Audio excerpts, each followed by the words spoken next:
Chapter 196. Right now, you are a prisoner. What qualifications do you think you have to make demands? Moreover, many people in the court already know your identity. No matter what your original intention was, the one who pushed you to this point was not others, but yourself. Xunyu said. You are right. Grand Tutor Zeng froze, his momentum waning. It is nothing more than deceiving myself. The previous emperor left behind 500,000 soldiers and horses. I can only mobilize half of them. I don't know where the rest are. He also left behind a large amount of money and jewelry. I can only take 30% of it. Oh right, this batch of property includes a large number of armor left behind by the once invincible Lin family army. Grand Tutor Zeng explained a lot. Xunyu and Shang Junlin stayed in the prison for more than 2 hours before leaving. Sitting in the carriage back to the palace, Xunyu held a hand stove. Your Majesty, how much of Grand Tutor Zeng's words are true and how much is false? Xunyu didn't think that Grand Tutor Zeng would reveal all the truth because of one caning. If it was really that simple, Fang Daren wouldn't have asked for so long without any useful information. No matter how much of it is true and how much of it is false, Jin will send people to verify it one by one. Although he said the arrangements left behind by the previous emperor, he didn't say where these undiscovered arrangements are. Only he knows if he really doesn't know or if he deliberately doesn't say. Xunyu nodded. Let Fang Daren continue to interrogate him. Maybe he can find something. Xunyu originally wanted to take this opportunity to see the King of You, but he had been delayed at Grand Tutor Zeng's place for too long. The sky was almost dark.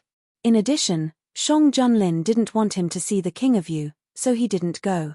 After returning to Yuzhang Palace, Eunuch Meng hurriedly ordered people to prepare hot water. Xunyu took a comfortable bath and changed into clean clothes. Shang Junlin also changed into light clothes. If he didn't need to go to court, he wouldn't wear a complicated ceremonial robe. Instead, he preferred simple casual clothes. A man in a black wide-sleeved robe sat on the edge of a soft couch. In front of him was a small table with a thick stack of memorials. The man's back was straight as he wrote his comments. He was very fast and placed the booklets to the side. After a few books, Eunuch Meng would take them down and place them on the table on the other side. It was very warm in the bedroom. Xunyu had just finished bathing and was wearing thin clothes. Hearing footsteps, Shang Junlin looked up. He put down his pen, picked up his cloak, and walked towards Xunyu. Why are you wearing so little? I'm not cold. Xunyu raised his neck so that the man could tie the belt of his cloak for him. Even if you're not cold, you can't wear such thin clothes. Yes, Your Majesty. Shang Junlin nodded in satisfaction. Xunyu was hugged by the man and sat down on the soft couch. She happened to see the half-approved memorials on the small table.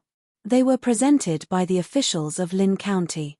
After a year of hard work, the flood control in Lin County was very effective. This year's spring flood was the best time to check the results. After getting a use prescription, the people I sent to Lin County to control the flood were treated as if they had found a treasure. This year, they followed the contents of the prescription. Last year, several small floods were passed without any mishaps. Shang Junlin stroked Xunyu's long hair on her back. It's good that it's effective. Xunyu's eyes curved. The reason why he took out these things was because they could be of use to Da Huan. In the face of a natural disaster, human strength would always be insignificant. However, not all natural disasters could only make people helpless. Some could be prevented in advance to minimize the losses as much as possible. After the beginning of spring, the imperial court fell into a new round of business. The reform of the new commercial law was proposed at this time. Unsurprisingly, there were many objections in the imperial court. Any reform would have to go through this. Xunyu accepted it well. Shang Junlin ignored the arguments in the imperial court for a few days and finally agreed to the reform proposed by the Minister of Revenue. Your Majesty, you can't.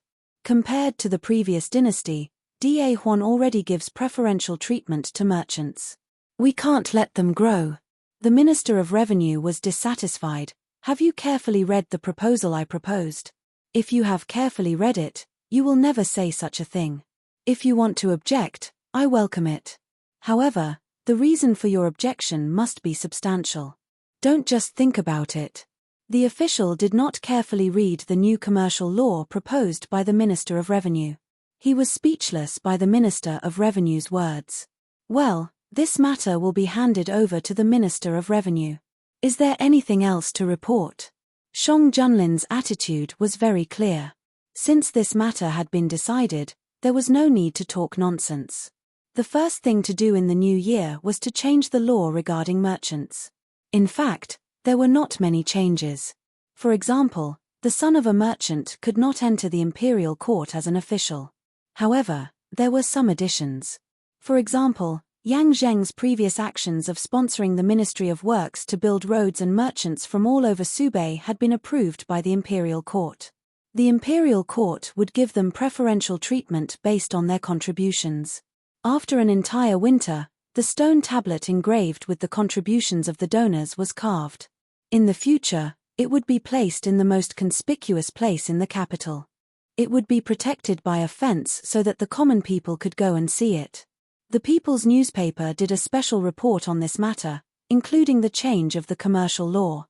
The common people did not pay much attention to the latter.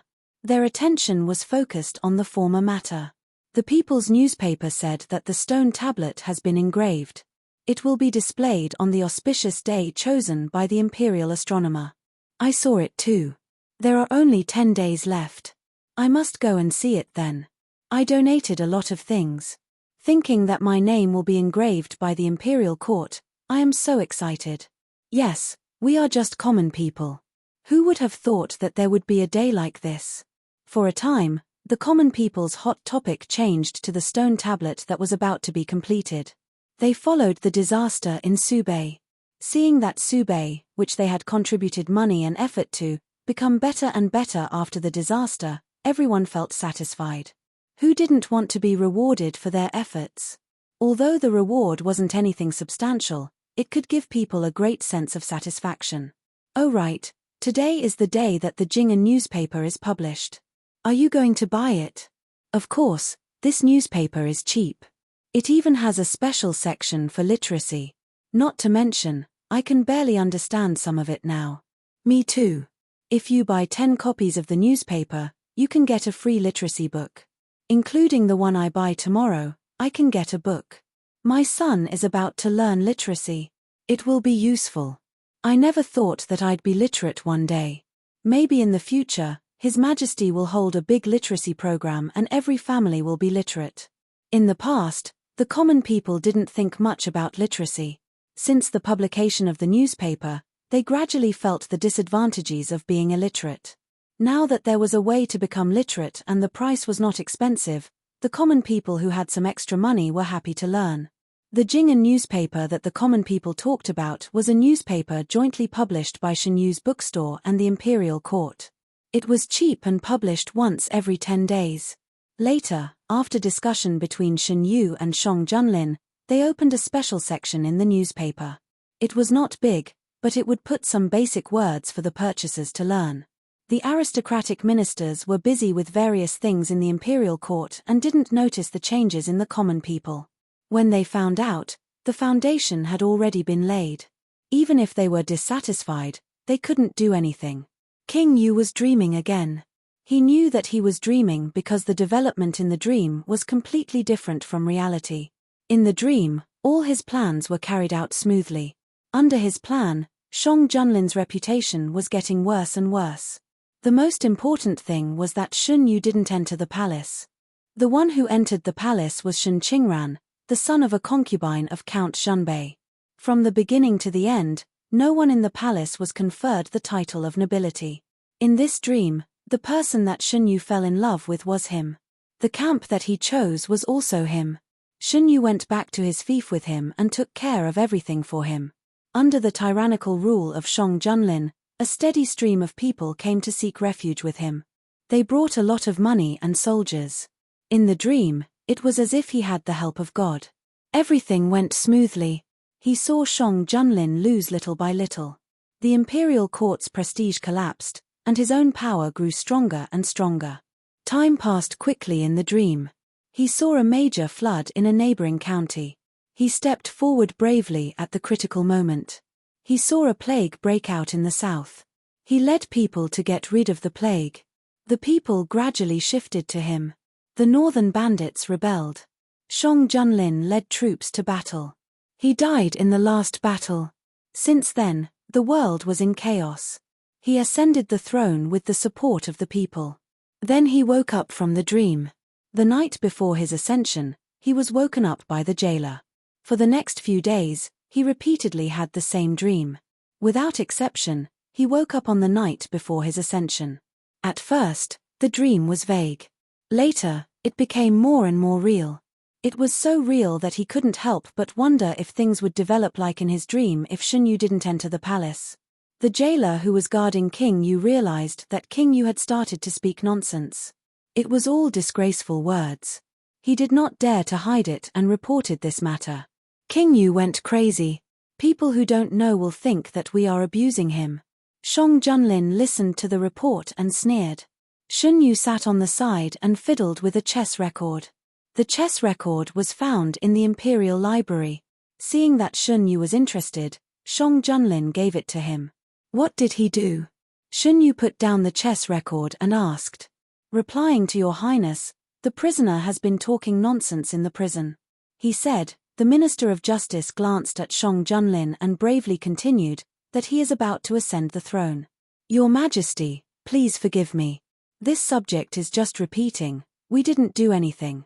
Why are you so afraid? Shang Junlin was displeased. The Minister of Justice thought, you didn't do anything. But with the cold air around you, I would believe you if you said that you were going to drag me out and behead me. Tell me the details. Yes. Some time ago, King Yu's behavior was not quite right. The jailer didn't take it seriously. In recent days, the jailer found that he often talked nonsense.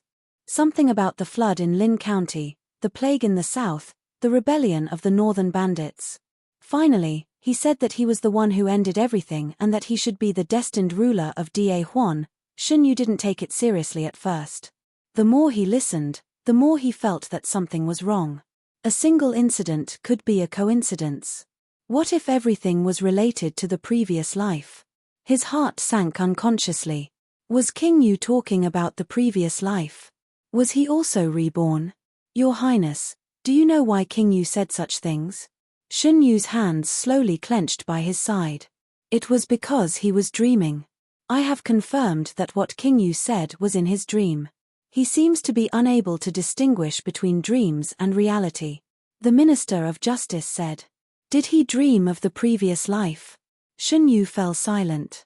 According to the Minister of Justice, he didn't seem to dream of the previous life. Otherwise, he wouldn't be immersed in the dream and not wake up. Should he tell him to turn the dream into a nightmare? Chapter 197. Shen Yu was thinking about something and didn't notice that the Minister of Justice had left under Shang Junlin's signal. He also didn't notice that Shang Junlin had walked to his side. What is you thinking about? Shang Junlin looked at Shen Yu, who had fallen into silence after listening to the Minister of Justice's words, and his expression was unclear. I'm thinking about what the Minister of Justice said. Is Prince Yu pretending to be crazy or acting dumb? Shen Yu came back from his thoughts. Shang Junlin, you thinks he's pretending? Shen Yu, what else could it be? Your Majesty once locked him up in the dark prison for so long, but nothing happened to him. How could he go crazy after just a few days in the Ministry of Justice's prison? Shang Junlin, Yu's words make sense. Shen Yu, whether he's really crazy or not, we'll know when we see him. Shang Junlin fell silent and looked at Shen Yu without saying anything. Your Majesty, why are you looking at me? Shen Yu opened his eyes wide with an innocent look on his face. Shang Junlin raised his hand to cover his eyes and said with an inexplicable emotion, So, Yu wants to see Prince Yu? I'm a little concerned about his dream. Shen Yu didn't deny it. I want to know what's going on. I remember that Yu also had a dream before. When he woke up and saw me, he was very scared. What did Yu dream about that day? Shang Junlin couldn't forget this matter because the emotions that appeared in Shen Yu's eyes that day were something he had never seen before. A person's eyes couldn't lie. If he was really afraid of someone, No matter how well he pretended, there would still be clues in his eyes. He was sure that Shun Yu wasn't afraid of him. When they first met, Shun Yu didn't show any fear in his eyes. Later, when they met day and night for a long time, he didn't see any fear in Shun Yu's eyes. No matter how good a person was at disguising himself, it was impossible for him to not leave behind any flaws for a long time. I had a bad dream. I didn't see His Majesty in the dream, so I woke up in fright. To be honest, that dream didn't have much to do with the previous life. Rather than saying that it was related to the previous life, it was better to say that Shun Yu was afraid that he would follow in the same footsteps in this life. Shang Junlin didn't care about Prince Yu, but if this matter was related to Shun Yu, he couldn't ignore it. Hence, he instructed the hidden dragon guards to get information about the dream from King Yu no matter what method they used. Perhaps he dreamt of what he thought about during the day. That night, Shun Yu dreamt of something related to his previous life. The flames of war swirled in the air as the sounds of killing shook the heavens. He was protected in someone's arms as they passed through the rain of blades and swords. At first, he thought that the person protecting him was Ji Yu Huai from his previous life. Later on, he realized that it was wrong. The time and place were not right. He had never had such close contact with Ji Yu Huai before. The two of them only had a cooperative relationship. Other than the necessary interactions, Ji Yu Huai rarely took the initiative to talk to him. However, the man in his dream was different. His mouth opened and closed as if he was talking non-stop. Shun Yu wanted to hear him clearly, but it was as if there was a layer of cover. No matter how anxious he was, he couldn't hear him. The weather was very cold. It seemed like it was snowing. He curled up in the man's arms and absorbed the only warmth he could. In the darkness, Shun Yu suddenly opened his eyes. His waist was restrained and his back was leaning against a heat source. The warmth kept coming. It was exactly the same as the feeling in his dream. Shun Yu smiled silently. No wonder he had such a dream. In the dream, they were in a world of ice and snow, isolated and helpless. Outside the dream, they were hugging each other and sleeping in a warm palace. It was so nice. Shun Yu turned around and sniffed the man's scent that made him feel at ease. He slowly closed his eyes. The arm around his waist pulled him closer to his chest. When they woke up the next day, it was drizzling outside. The spring rain continued, and the plants grew new branches and leaves. They were verdant and lush, and the grass by the roadside bloomed with white flowers. Shun Yu held an umbrella in one hand and strolled in the rain. The orchids that young master planted have bloomed. Do you want to go and take a look? Mu Shi followed behind him and whispered. Shun Yu turned around. I saw that there were no buds 2 days ago, and now they're blooming? Yes, several of them have bloomed. The aunt in charge of taking care of the flowers and plants told me this morning. Mu Shi knew that her young master liked to grow flowers, so she deliberately mentioned it. All right, let's go and take a look. The flower house was not far from where they were, and they arrived after walking for about a quarter of an hour. Instead of calling it a flower house, it was more appropriate to call it a flower hall. Most of the flowers inside were sent by Shang Junlin. Shun Yu grew flowers as a hobby. He did not care whether the flowers were expensive or not. The flowers sent by Shang Junlin were the same. He sent all the suitable ones that he thought Shun Yu would like. It's really strange. The flower sent by Prince and has bloomed for almost half a year, but there are no signs of it withering. The flower was in a conspicuous position. Mu Shi saw it as soon as she came in. Shun Yu looked up. It's blooming beautifully. As if it understood Shun Yu's praise, the flower swayed gently. Shun Yu looked around and saw the flower that Mu Shi was talking about. He walked over. When the flower was sent by His Majesty, it was withered.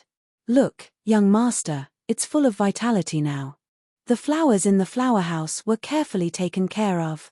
Not to mention that Shun Yu personally took care of them, but the fact that these flowers belonged to Shun Yu made the palace servants dare not be careless. Now, everyone in the palace knew how much His Majesty was favored. Serving His Majesty well would have a better future than serving in other places. Shun Yu walked around the flower house and asked, "What's the situation outside the palace?" Mu Shi, everything in the Marquis mansion is as usual. Duke Shunbei and his confidants have secret talks in the study room every day. Yinghua's people found a way to sneak in and found that they were talking about how to get Duke Shunbei back to work in the imperial court. Shun Yu, Duke Shunbei has always valued the development of the Marquis mansion. Now that he has been stripped of his position and Shen Qingran can't be relied on, he has to find a way to return to the imperial court. Mu Shi, those confidants of Duke Shunbei seem to want Duke Shunbei to come to you for help. They said that with His Majesty's favor, as long as you are willing to speak, the predicament of the Duke Shunbei's mansion can be easily solved. Not only the Duke Shunbei's mansion, but other officials also said so. After Duke Shunbei lost power, not everyone drew a clear line with him at the first time. Some people thought that no matter what, Duke Shunbei was Shen Yu's biological father. Shen Yu couldn't leave him alone. What's more, if His Majesty really thought about His Majesty, he wouldn't let the Duke Shunbei's mansion decline like this. So in the beginning, several aristocratic families who wanted to marry Duke Shunbei's mansion didn't give up the idea because of this matter. It was only after Shen Yu passed down the news that these families stopped. Shen Yu, they are indeed right. His Majesty originally wanted to vent his anger. After this anger is vented, won't he restore Duke Shunbei's position? Then, young master, will Duke Shunbei's position really be restored? Mu Shi didn't want Duke Shunbei to enjoy the convenience brought by His Majesty at all. I can't control the affairs of the imperial court. Whether Duke Shunbei can be restored to his original position or not, only His Majesty knows. Speaking of this matter, Shen Yu was also very curious about how Shang Junlin would deal with it. If it was a big mistake, Duke Shunbei didn't commit much. The matter of adoption was only mentioned verbally but not implemented. Of course, Shen Yu wouldn't give him a chance to implement it. How is concubine are you? Shen Yu felt that he hadn't heard any news about this person for a long time. She lives in seclusion. It seems that she is completely disappointed with Duke Shunbei. Why do you suddenly ask about her? Mu Shi was puzzled. If I remember correctly, when concubine Ru came to the Duke Shunbei's mansion, my mother was still there. Ask Yinghua to go there and see if she can find out something about my mother. Yes. At the beginning of his rebirth, Shen Yu just wanted to know the identity of the woman who gave birth to him. With the development of various things, he found that there were many secrets behind this matter. About the assassination when he was young, the framing at the New Year's banquet. If he didn't investigate clearly, no one knew what would happen one day in the future. Shen Yu didn't like to be in a passive state. Knowing that someone wanted to kill him and hurt Shang Junlin, he couldn't be indifferent. In any case, he had to find out the truth of the matter and find out the person who wanted to kill him. There was also Zhu Wang. He had to think of a way to pry open his mouth. Shun Yu had a group of hidden dragon guards. It was given to him by Shang Junlin. He didn't hide the matter of investigating Zhu Wang from Shang Junlin, so he didn't use the power of Yinghua. Instead, he let the hidden dragon guards handle it. He knew that after he gave the order, Shang Junlin would know about it. So, he took the initiative to mention this matter to Shang Junlin. Your Majesty, I want to investigate Zhu Wang's past. Maybe I can find some useful clues. They had too few clues. Shen Yu knew that it would be difficult to investigate this matter. However, if he didn't find out the truth, he and Shang Junlin could only be in a passive state. This was something that he couldn't tolerate. You, just do whatever you want to do. You don't have to inform me. I gave you the hidden dragon guards. You have the right to order them around. I want to ask for your Majesty's help. I want to investigate all of Zhu Wang's past. However, it might not be easy to do so. Zhu Wang was locked up in the secret prison. For a long time, no one cared about him. The endless loneliness was the most torturous. He didn't talk to anyone for a long time. This made him want to talk to anyone he saw. Even if he was interrogated, he was willing to do so. After Shang Junlin heard about the Dream Realm from the hidden dragon guards, he was silent for a long time. For some reason, he didn't tell Shen Yu immediately. Shen Yu was still concerned about King Yu's Dream Realm. He told Shang Junlin that he wanted to meet King Yu. He's about to die. Does you want to meet him? Shang Junlin caressed Shen Yu's face. His eyes were dark and gloomy. Has the Ministry of Justice decided on the time of his execution? Shun Yu was stunned. In the end, Shang Junlin brought Shun Yu to the Ministry of Justice's prison. Shang Junlin's behavior was a little abnormal. Shun Yu thought that he was jealous of King Yu. He didn't think too much about it. He wanted to know what happened to King Yu as soon as possible. King Yu was getting more and more confused. When he saw Shun Yu and Shang Junlin, the first thing he said was, "Aren't you dead?" It was hard not to suspect that he did it on purpose. Shun Yu tilted his head and looked at Shang Junlin. The man's face was calm. He didn't seem affected by King Yu's words. "Your Highness, can you recognize me?" Shun Yu lowered his voice. It was similar to the tone he used in his previous life. "Are you?" King Yu turned his head and looked at him. When the same title came out of King Yu's mouth, he felt disgusted. Shun Yu's eyes flashed with disgust. He felt the arm around his waist tighten. Shun Yu tilted his head and said, "Your Highness, I want to talk to him." Just one sentence. Although Shang Junlin was dissatisfied, he didn't refuse. Shun Yu walked in front of King Yu and squatted down. He said in a voice that only the two of them could hear, "Your Highness, how does it feel to have a sword pierced through your heart?"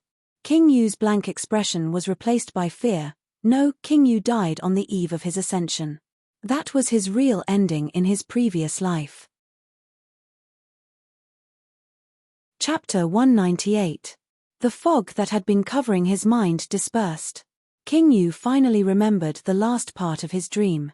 On the eve of his ascension to the throne, he was stabbed in the heart at the place closest to the throne. Until his death, he didn't really sit on the throne. At that time, Shun Yu also said the same thing. Now, the same words awakened the truth that he didn't want to face. It turned out that he didn't wake up at the most critical time in the dream, but he didn't want to believe the final result. Subconsciously, he chose to forget this memory. Shun Yu looked at King Yu's frightened appearance with satisfaction. He stood up straight and turned around without mercy. The hem of his cloak was grabbed and his movement was hindered. Shun Yu stopped, but he didn't look back. He heard King Yu's hoarse voice behind him. "How do you know? Those things are real, aren't they? So what if they are real? So what if they are fake? The result is the same." Shun Yu's voice was calm. His purpose of coming here had been achieved. He was now sure that King Yu was only dreaming about his previous life, and not like him, he was reborn. He was too familiar with the King Yu of his previous life. The one sitting at his feet now was not the same person. "You betrayed me twice, Shun Yu." "Why?" King Yu clenched the hem of his cloak tightly. He didn't want to let go. He wanted to know the answer. In his previous life, they had a good relationship. Shun Yu also devoted his heart to him. Why was it that in the end, it was Shun Yu who destroyed everything he had? King Yu couldn't understand. In his previous life, Shang Junlin didn't exist. Shun Yu didn't enter the palace. He didn't even have any relationship with this person. Why did he fail in the end? He was only one step away. Shang Junlin stood not far from the two of them and heard their conversation clearly. The aura around him became extremely cold. The Minister of Justice, who was standing behind him, felt his heart in his throat. Did he hear some secret that he shouldn't know? Shang Junlin knew that Shun Yu had a lot of secrets. For example, he was obviously not valued by Count Shunbei, so why did he know so much that he shouldn't know? He didn't delve into it because he knew that Shun Yu didn't want to talk about it. She was willing to show her differences in front of him, which showed her trust in him. Didn't Shang Junlin want to know Shun Yu's secret? No, he wanted to know more than anyone else. But he was willing to wait for the day when Shun Yu was willing to take the initiative to tell him. Shang Junlin had always thought that he could ignore it. He had always been the most patient hunter, but at this moment, he realized that he could not do it. He could not remain indifferent to the fact that Shun Yu and the Prince of Yu had a common secret, especially when it was related to the dream that the Prince of Yu had. Shang Junlin had already gotten all the information about the dream from the hidden dragon guards. He couldn't imagine how Shun Yu would give everything to the Prince of Yu. He couldn't imagine how intimate the two of them might have been, even if it only happened in the dream. As long as he thought of those things, The ruthlessness in his heart would be like rolling waves, boiling endlessly. Shang Junlin walked over and stepped on the Prince of Yu's hand that was grabbing onto Shen Yu's clothes. Under the pain, the Prince of Yu had no choice but to let go. Shang Junlin hugged Shen Yu like an evil dragon declaring its sovereignty. A Yu is not someone you can covet. Do you think you are worth a Yu's betrayal? The sarcasm was like a sharp sword stabbing into the Prince of Yu's heart. The Prince of Yu laughed out loud. If he can treat me like this, he will treat you like this sooner or later. Shang Junlin, what are you so proud of? I will wait for the day when we end up in the same situation. Shen Yu felt helpless when he felt the grip on his waist tighten. He thought that Shang Junlin didn't know anything. Now, it seemed like that wasn't the case. The Prince of Yu struggled madly. Shang Junlin frowned. When the Minister of Justice saw this, he quickly ordered the guards to restrain the crazy Prince of Yu. Don't you have anything to say to me? The Prince of Yu struggled to look at Shen Yu. Why did you betray me? If it wasn't for the guards holding him down, he would have pounced on Shen Yu. Shen Yu sighed. What does the Prince of Yu want me to say? Other than the fact that I tried to get close to you using deception as an excuse, what else do I have to say? King Yu was stunned for a moment before he struggled even harder. He whimpered and mumbled some unclear words. Shen Yu had already settled the grudges from his previous life. Although the result was tragic, in this life, the Prince of Yu would pay the price for his crimes. A Yu doesn't have anything to say to me. After returning to the palace, Shang Junlin dismissed the palace servants. Only Shen Yu and himself were left in the huge palace. Your Majesty knows the content of the Prince of Yu's dream? Shang Junlin nodded. Shen Yu looked at the man. Is your Majesty afraid? What is there to be afraid of? Shang Junlin stroked Shen Yu's face and gently stroked it. Even if a Yu is an immortal or a demon, he can only be mine. Shen Yu choked on the words he wanted to say. He originally wanted to ask if Shang Junlin was afraid that he would treat him like how he treated the Prince of Yu. However, when he heard Shang Junlin's words, he suddenly realized that Shang Junlin and Shang Junlin were two completely different people. Would Shang Junlin be afraid of him because of this? He already knew the answer in his heart. Actually, I also had the same dream as the Prince of Yu before I entered the palace. Shen Yu gently rubbed Shang Junlin's hand. After the first sentence came out, the following words were much easier to say. Since your Majesty knows the content of this dream, I won't go into detail. I don't know if this dream is real or not, but it doesn't prevent me from hating the Prince of Yu because of this dream. I hate being deceived and schemed against the most. So, a Yu chose to do the opposite of what he did in the dream, right? Yes. Originally, when Shen Qingran and his mother schemed against me, I was bound to fight back. Now, I'm glad that I made the decision in the heat of the moment. Otherwise, how could I meet your Majesty? I'm also very glad. Shang Junlin pulled her into his arms. With a Yu, I can't imagine life without a Yu. In the dream, I was blind and couldn't see the true face of the Prince of Yu. I was deceived by him for so long.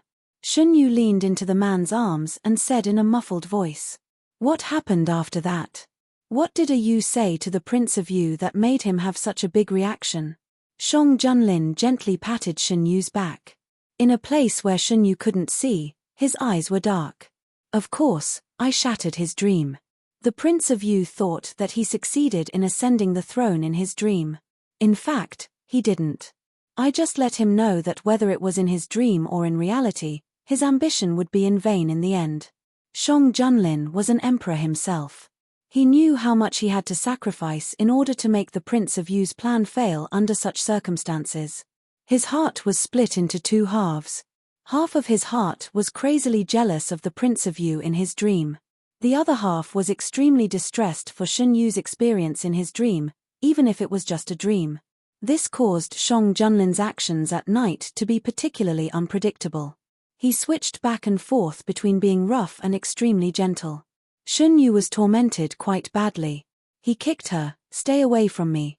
Unsurprisingly, her ankle fell into the palm of the man's hand. Under the gentle peck, her body couldn't help but tremble. Her tears couldn't be controlled and slid down her cheeks.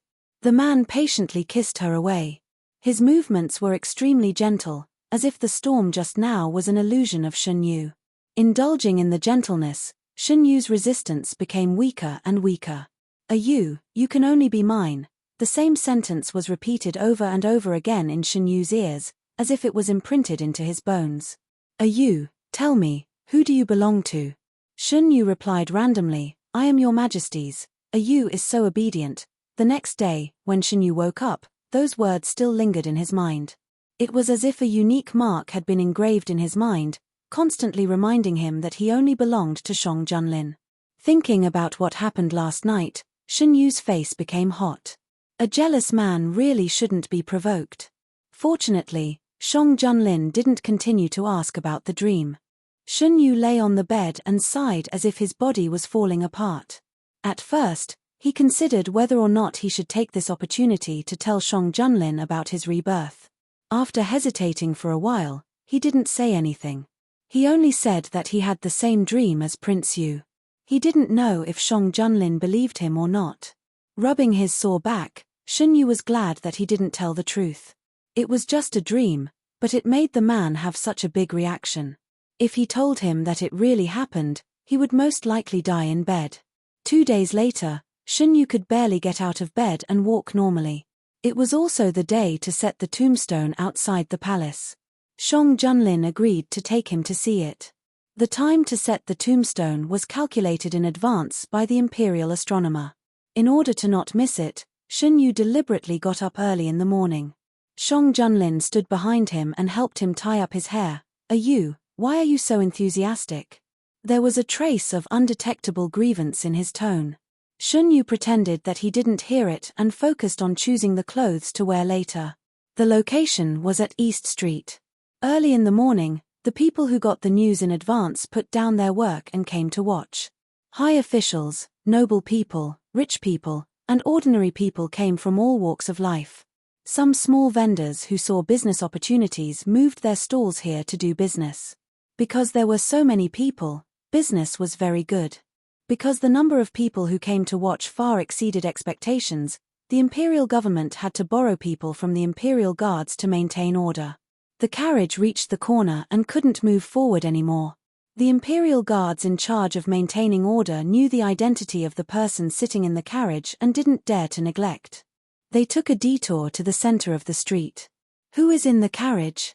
Didn't they say that the carriage is not allowed to pass? It must be a noble person. There are several officials who came today. I heard that the Minister of Works, the Minister of Revenue, Minister Fang, and other officials are all here. After the carriage drove for a distance, it stopped. Shen Yu and Shang Junlin got off the carriage and went up to the attic under the guidance of the imperial guards. This was a place specially prepared for the rich and powerful. They couldn't squeeze with the ordinary people when the officials came. If something happened, no one could bear the responsibility. Shang Junlin had the status of Da Huan. Naturally, he chose the best place. Shen Yu and Shang Junlin entered the inner room. Through the window, they could see the situation outside clearly. There are so many people. Shen Yu sighed. In the center of the crowd, there was a huge tombstone covered with a red cloth. When the auspicious time came, the officials of the Ministry of Rites would lift the red cloth. The servants brought tea and all kinds of snacks. Shen Yu picked up one and tasted it while looking down. Hey, Your Majesty, look. What is happening over there? Shang Junlin looked in the direction Shen Yu pointed. He saw several imperial guards below them surrounding a husband and wife who were about 40 years old. He didn't know what they were talking about. Isn't this person the woman in the house we went to take shelter from the rain last time? Shen Yu recognized the woman. Chapter 199. Shen Yu still remembered that this woman made delicious snacks. Meng Chang, go and take a look. Seeing that Shen Yu was concerned, Shang Junlin ordered. Eunuch Meng, who was waiting on the side, took the order and left. Eunuch Meng was a popular person serving the emperor. When they saw him, the guards all made way for him. Eunuch Meng, do you have something important to tell us? The couple also saw Eunuch Meng coming. The woman recognized Eunuch Meng and hurriedly stepped forward. She didn't know how to address this great eunuch who was respected by the guards, so her words were stuck. Why are you two here? Eunuch Meng took the initiative to speak to ease the awkwardness. The woman nudged the man with her elbow. The man reacted and took out the pouch in his arms. We are here to return this to you. It's too precious. Eunuch Meng didn't accept it. Since it's given to you, just accept it. Shun Yu looked at what was happening below and wondered, do they want to give something to Eunuch Meng? That pouch was left behind by Meng Chang before I left. It seems that they want to return it.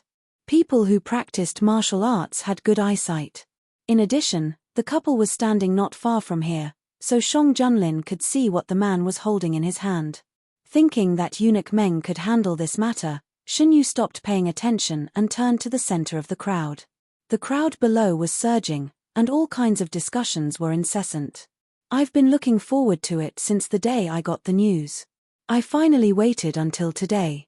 Yes, in order to see this scene with my own eyes, I didn't set up my stall today. Many people didn't set up their stalls, or they closed their stalls early and came here. Fortunately, it's still the end of the year, so there aren't many things to do. I also brought my child here. This is a big event worth spreading. Shun Yu noticed that there were not only adults below, but also many children. They should have been brought here by the adults. The guards who were transferred here did their best to maintain order. Although there were many people, there was no trouble. Time passed little by little, and the auspicious hour was getting closer and closer. Finally, the auspicious hour arrived. An official from the Ministry of Rights with a good reputation stepped forward and lifted the red cloth on the giant monument in front of everyone. The crowd began to stir. Those who were close tried to find their own names, but the stone tablet was too big and there were too many words carved on it. It was undoubtedly a huge project to find their own names. The whole process didn't take long. After it was over, Shun Yu and Shang Junlin went downstairs together. After going downstairs, they could hear the discussions of the people even more clearly. There were many words of praise for the emperor. The common people were all like this. They were easily satisfied. As long as they could live a stable life, they would feel that their days were better than the last. They would be grateful to those in power. Under the influence of Shun Yu, Shang Junlin changed his previous style. Whenever something big or small happened in the imperial court, especially when it concerned the livelihood of the people, he would know about it through the people's reports. The Jing'an Daily had even opened a special section for the people to submit their opinions. The officials of various places in the Great Huan dynasty had also prepared suggestion boxes. If the people had any ideas, they could go up to the sky and listen. In the past, when people talked about Shang Junlin, most of their words were words that they did not understand. Now, when they talked about him, they were basically praising him. Shun Yu was very satisfied with this change. The couple saw Shun Yu and Shang Junlin coming downstairs from the crowd. The two had an extraordinary bearing. The woman recognized their backs. She held the purse in her hand, her eyes flashing with complex emotions. Are those the nobles who came to our house to take shelter from the rain? Yes. Since the nobles are unwilling to accept it, we'll keep the money for now. In the future, it might be able to help others, the man said. Don't spend the money recklessly. I know. After the people behind the scenes were caught, the forces behind the King of Yu were dealt with one by one. After Ji Yu Huai cleaned up the forces on the surface, he returned to the capital to report. The weather gradually warmed up. The new business laws were implemented in an orderly manner. Because of the donation to Subei as a foundation, other than a few stubborn old officials in the court, the implementation of the new business laws did not encounter many obstacles. Businessmen who could make it big were not fools. They knew better than anyone what kind of policies were good for them. After this, Yang Zheng's position in the business circle of the capital became more stable. During the time he stayed in the capital, he became close friends with Boss Jin. Because of the cooperation with Shun Yu, he was destined not to stay in the capital forever. Just like now, after the weather warmed up, he prepared everything and needed to set off for Subei again. Before he set off, Shun Yu gave him some information through shopkeeper Shu. The people of Yinghua gradually gained a foothold in the northern desert, and the information was continuously sent back. Since they were collaborators, Shen Yu was not stingy to give Yang Zheng more convenience. In fact, Shen Yu originally planned to meet him in person, but the emperor did not allow it. He thought about it and felt that there was no need to meet him in person, so he handed the matter over to shopkeeper Shu. Compared to him, Yang Zheng and shopkeeper Shu communicated more. The two of them were more familiar with each other. When he came to the box, Yang Zheng saw that shopkeeper Shu was alone. He could not hide his disappointment, but he did not show it on his face. He warmly greeted shopkeeper Shu. Shopkeeper Shu pretended that he did not notice. In his line of work, he was used to seeing men and women. Yang Zheng hid it very well, but as the two of them spent more time together, it was inevitable that they would find some clues. According to Shen Yu's instructions, shopkeeper Shu told Yang Zheng some things about the northern desert. Boss Yang, the situation in the northern desert may be very different from before. Other things are not important. Boss Yang, you should take care of yourself first. Only in this way can the cooperation last long, right? I know what to do. This time I came back, but I didn't get to meet your son. This is a gift I brought back from the northern desert. Take it as a New Year's gift to your partner. The manservant standing behind Yang Zheng came forward with a small box in his hands. This. Shopkeeper Shu looked embarrassed. Your son also gave me a gift for the new year. This is just a gift in return. I don't mean anything else. During the new year, Shen Yu did give Yang Zheng a New Year's gift. Shopkeeper Shu knew that he was the one who gave the gift. Shen Yu never mistreated the people around him. Shopkeeper Shu himself also received a gift. Seeing that he could not refuse, shopkeeper Shu accepted the gift. I will give it to my son. Thank you, shopkeeper Shu. Boss Yang, you don't have to do this. My son has always been generous to the people around him.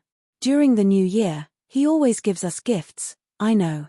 Yang Zheng knew that shopkeeper Shu was persuading him tactfully. He smiled bitterly in his heart. I know how to repay kindness. If it weren't for your son, my life in the capital would not be so smooth. It's just a small gift. It's not worth mentioning. Yang Zheng's words defined his relationship with Shen Yu. He was just a benefactor. Everything he did was to repay his kindness. There was no other reason. Yang Zheng was not wrong. When he came to the capital, although he had some arrangements, if it weren't for Shen Yu, it would not have been so easy for him to achieve his goal. Shen Yu had indeed done him a great favor. Seeing this, shopkeeper Shu did not say anything else. Let's not talk about this. The last time I went to the northern desert, I found that shopkeeper Shu's lipstick and other women's products were selling very well. The customers there all asked me to bring more next time. Shopkeeper Shu, how many products do you have? Yang Zheng put aside his thoughts and talked about business. Recently, there are a lot of new products in the store. Boss Yang, you can take a look. The two started to talk about the products to bring to the northern desert. In the end, they decided to go to shopkeeper Shu's store to take a look. Yang Zheng's gift and the account book of shopkeeper Shu's store were sent to Shen Yu. Mu Shi came over with the account book. Shen Yu saw the extra wooden box on top of the account book at a glance. What's this? Mu Shi took the box and said, Shopkeeper Shu said that this is Boss Yang's gift to you in return. Do you want to open it and take a look? Shen Yu faintly felt a little pain in his waist. He waved his hand and said, just put it in the warehouse. Hearing this, Mu Shi put the wooden box aside and took out the account book and put it in front of Shen Yu. This is the account book of shopkeeper Shu's store last month. Please take a look. Shen Yu was happy to delegate power to his subordinates, but he still had to do things that needed to be done. For example, he had to check the account book every month. Trust was one thing, but he still had to do what needed to be done. When Shang Junlin came back after dealing with the affairs of the imperial court, Shen Yu was still looking at the account book. Because there were always new products, the business of shopkeeper Shu's store was very good. At present, in addition to the 3 branches in the capital, there were also branches in other places. These women's products were very popular in the south, where there were many prominent families. There were also many branches there. This caused more and more account books to be sent to Shen Yu every month. Her Majesty is back. Shun Yu put down the pen and rubbed his wrist. Shang Junlin came over and took over his work. He gently pressed his wrist and said, "These things can be handed over to the subordinates. You don't have to do it yourself." Shun Yu thought about it and agreed. He asked, "Is there a palace servant who is good at this in the palace?" Shang Junlin looked at Eunuch Meng. "If your majesty doesn't mind, you can hand this matter over to Meng Yuan. He has been sensitive to numbers since he was a child," Eunuch Meng said. Meng Yuan, also known as Eunuch Meng, was currently the head eunuch of Yuzhang Palace. He was in charge of all the affairs of Yuzhang Palace and was very busy every day. "Won't it be too much of a bother to him?" "What are you talking about, Your Majesty? It's that boy's fortune to be able to work for Your Majesty. If Your Majesty needs anything, just let me know." Eunuch Meng smiled kindly. The people in the palace were not afraid of having too many things to do, but of having nothing to do. Instead of being busy, they couldn't be idle. The more things they had to do, the more important they were to their masters and the more respected they would be. "Well, Mu Shi, send these account books to Meng Yuan. Tell him to come to me after he's done with them." Shun Yu trusted Meng Yuan's ability very much. In such a big Yuzhang palace, there was basically no trouble in his hands. He didn't need to worry about big or small matters.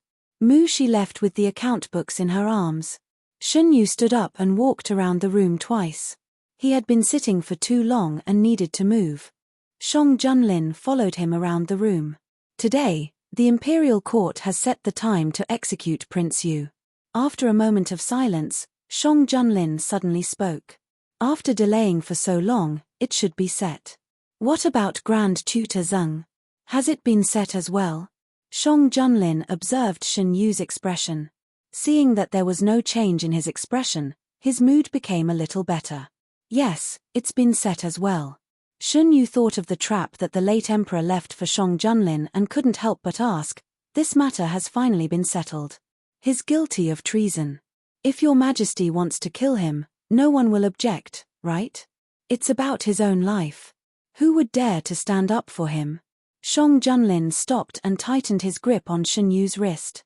"On that day, does a Yu want to go and see? Witness the death of Prince Yu with his own eyes?" Chapter 200. Shun Yu didn't plan to go, but Shang Junlin's words reminded him of something. He had read so many novels, and the protagonists in those novels always came back from the jaws of death. What about King Yu? As one of the protagonists in the novels he read after his death, could he still come back from the jaws of death? "Your Majesty, please come with me." Shun Yu looked into Shang Junlin's eyes. "After all this trouble, I want to see the ending with my own eyes." "Okay." King Yu's execution date was set to be 17 days later. On a day when everything should be revived, King Yu would welcome his death. Shun Yu was waiting for the arrival of that day. In his previous life, he stabbed King Yu's lifeline at the last moment and changed the ending in the novel. He didn't know what the ending of the story would be after his death, but this time, he didn't need to risk his life to send King Yu to hell. He could see with his own eyes whether the world would change after King Yu's death. There was still a long way to go. After knowing the date, Shun Yu put this matter to the back of his mind. As for King Yu, the grudges in his previous life had been settled, and the ending in this life was about to be revealed. Instead of focusing on this matter, it was better to pay more attention to other things. When everything was about to end, the ministers of the aristocratic families in the imperial court finally discovered the undercurrent of the people. If the aristocratic families were determined to investigate something, it would be difficult for anything that happened in the capital to escape their eyes. At first, one of them found that something was wrong. After ordering someone to investigate, the result surprised him. He didn't have time to think and immediately passed the news to the other aristocratic families. Not long after, the aristocratic families received the news one after another. The aristocratic families have received the news about the new printing method given by a Yu. Shang Junlin picked up a piece of walnut cake from the small kitchen and fed it to Shun Yu. The walnut cake was very sweet. It was the taste that Shun Yu liked. He opened his mouth and ate the walnut cake. "Did they do anything? I haven't acted rashly for the time being. However, I believe that in a few days, The news that the method was leaked from our used bookstore will be exposed. Shang Junlin used his finger to wipe away the crumbs from the corner of Shun Yu's mouth. This matter will be known by the aristocratic families sooner or later. We can't hide it forever. If they find out by themselves, we won't have to think of a way to tell them. The walnut cake was a little dry. Shun Yu took the teacup on the side and drank 2 mouthfuls. Do you want me to send some people to the bookstore? During this period of time, the aristocratic families will probably make a move. Shang Junlin retracted his hand. He could still feel the young man's smooth skin on his fingertips. His Majesty reminded me. I will write a letter to Boss Yi and tell him to be careful during this time. Shun Yu put down the teacup and put his hands around Shang Junlin's neck. As for the bookstore's safety, I will have to trouble your Majesty. It was true that Shun Yu had Yinghua, but Yinghua had just been developed. It was inevitable that there would be mistakes if it was to go against the aristocratic families that had hundreds of years of history in the capital. Shun Yu had always cherished the capable people under him. He didn't want to see the bookstore suffer irreversible damage because of this. I will ask the hidden dragon guards to keep an eye on the aristocratic families. Also, Your Majesty should also ask people to keep an eye on the other bookstores that we are collaborating with. Shun Yu's bookstores had his support, but the other bookstores didn't. No one could guarantee that the aristocratic families wouldn't make a move on them. Don't worry. No matter what, they are helping me. I will not leave them alone. Against the aristocratic families, those bookstores didn't have the power to fight at all. Without Shang Junlin's protection, they could be easily destroyed by the aristocratic families. The aristocratic families acted quickly. After finding out the source, they immediately went to the bookstores. Boss Yi had been warned by Shun Yu.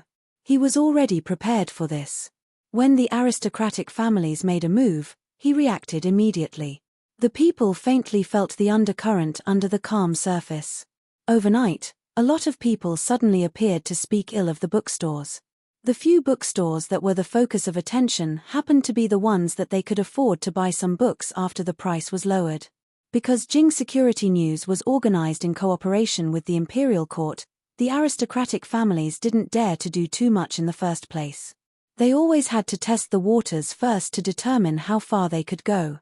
The common people wouldn't know about these hidden schemes and games. After the beginning of spring, the flowers and plants in Yuzhong Palace glowed with new vitality. Yuzhong Palace was the most beautiful palace in the imperial harem.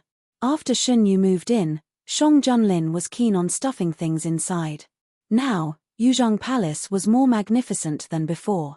Even the emperor himself lived here. All the resources of the palace were tilted to this side. The food in the palace was good, and Shang Junlin raised him well. Today's Shun Yu was better than before in all aspects. Shang Junlin tied up the young man's hair. Because there were still a few months before he turned 20, he still didn't wear a crown. His black hair was only tied behind his head with a hairband of the same color as his clothes. Your Majesty is getting more and more familiar with it. Shun Yu stood up and straightened his robe. Shang Junlin pinched Shun Yu's face. Are you satisfied? As long as it's Your Majesty, I'm satisfied with anything. Pleased by Shun Yu's words, Shang Junlin's mouth slightly curved. Yu's mouth is really like honey. Shun Yu gathered the hair on the side of his neck. Does Your Majesty like it? I like it. He put his thumb on her soft lips and gently pressed. It's very sweet. The tip of Shun Yu's tongue swept over and touched the finger on her lips. Facing the man's suddenly dark eyes, she blinked innocently. It's not sweet. I'll try it. Shang Junlin's voice was slightly hoarse. After he finished speaking, he withdrew his finger from Shun Yu's lips. Shun Yu's chin was gently lifted. The man's breath came closer and finally fell on her lips. Their lips touched, sucked, gently ground by the tip of his teeth, and attacked. Shun Yu half closed her eyes and responded. It's sweet, very sweet.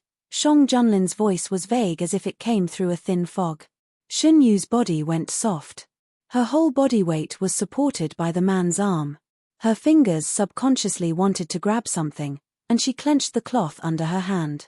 Before everything became out of control, Shun Yu stopped Shang Junlin's further actions. Don't, we still have to go out of the palace later. Shang Junlin paused for a moment. A little later. We can go another day. After he finished speaking, he wanted to continue. Shun Yu hurriedly reached out to stop him.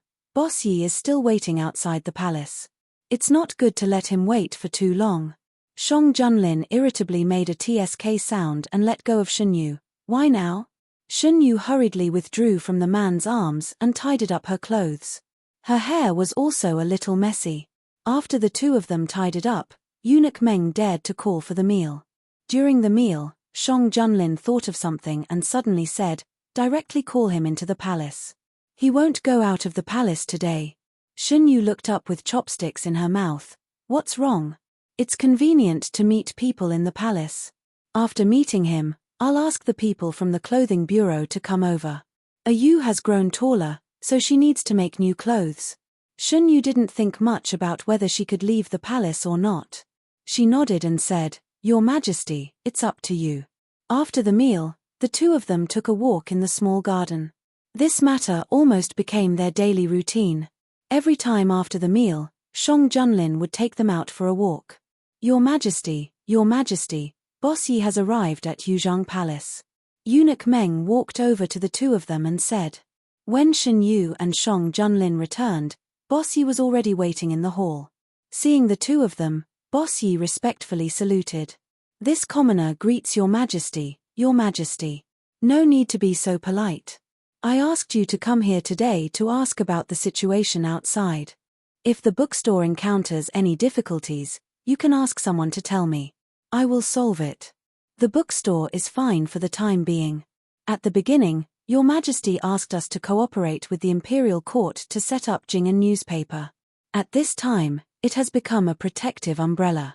Because of Jing'an, they still have scruples. What about you? Did they make things difficult for you alone?" Boss Yi was stunned for a moment. He didn't know what to feel in his heart. He didn't expect that Shun Yu would care about him alone. Replying to Your Majesty, they privately found this commoner 2 days ago and said that they are willing to spend a lot of money to buy the new printing method from this commoner. As long as this commoner is willing to not use this method in the future, and will not spread this method. Boss Yi said the conditions of the aristocratic family. They are really generous. 10,000 taels of gold, not including other benefits.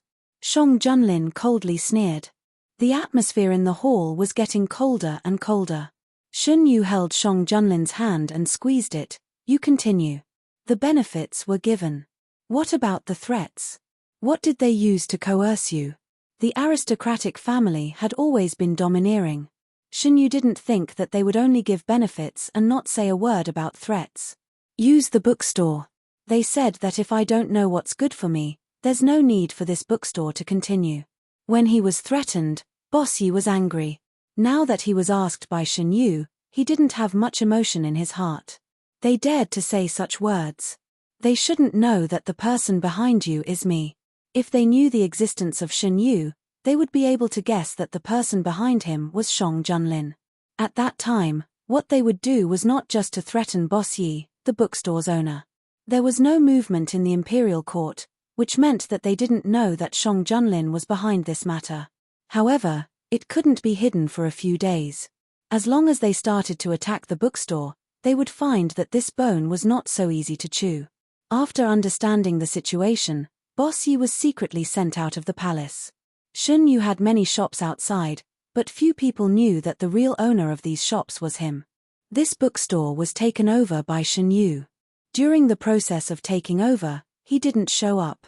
Except for Shun Yu's confidants and Shang Junlin, even fewer people knew. After Boss Yi left, the people from the clothing bureau came. They didn't dare to slack off in the slightest to make clothes for the only 2 masters in the palace. "This servant greets Your Majesty, Your Highness." The female official of the clothing bureau came with the palace maids and saluted. With the previous lesson, this time they didn't do it themselves. Instead, they gave the measuring tools to Shang Junlin. Shun Yu opened his arms to let the man measure. Looking at the man in front of him, he whispered, "Didn't Your Majesty know? Why do you want to measure it again? It's more accurate to measure it again. Yu doesn't want to make clothes that don't fit, right?" After the measurement, Shang Junlin reported the measurements to the female official of the clothing bureau. The female official hurriedly wrote down the data.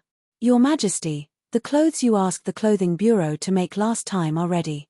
The female official of the clothing bureau beckoned the palace maid with the tray of clothes to come forward. Your Majesty and Your Highness, please take a look. Shunyu looked up and saw the dazzling red cloth on the palace maid's hand. See if you like it. Shunyu walked over and touched the cloth. It was very familiar. After all, Shang Junlin used this cloth to tightly bind his hands in order to prevent him from hurting his hands.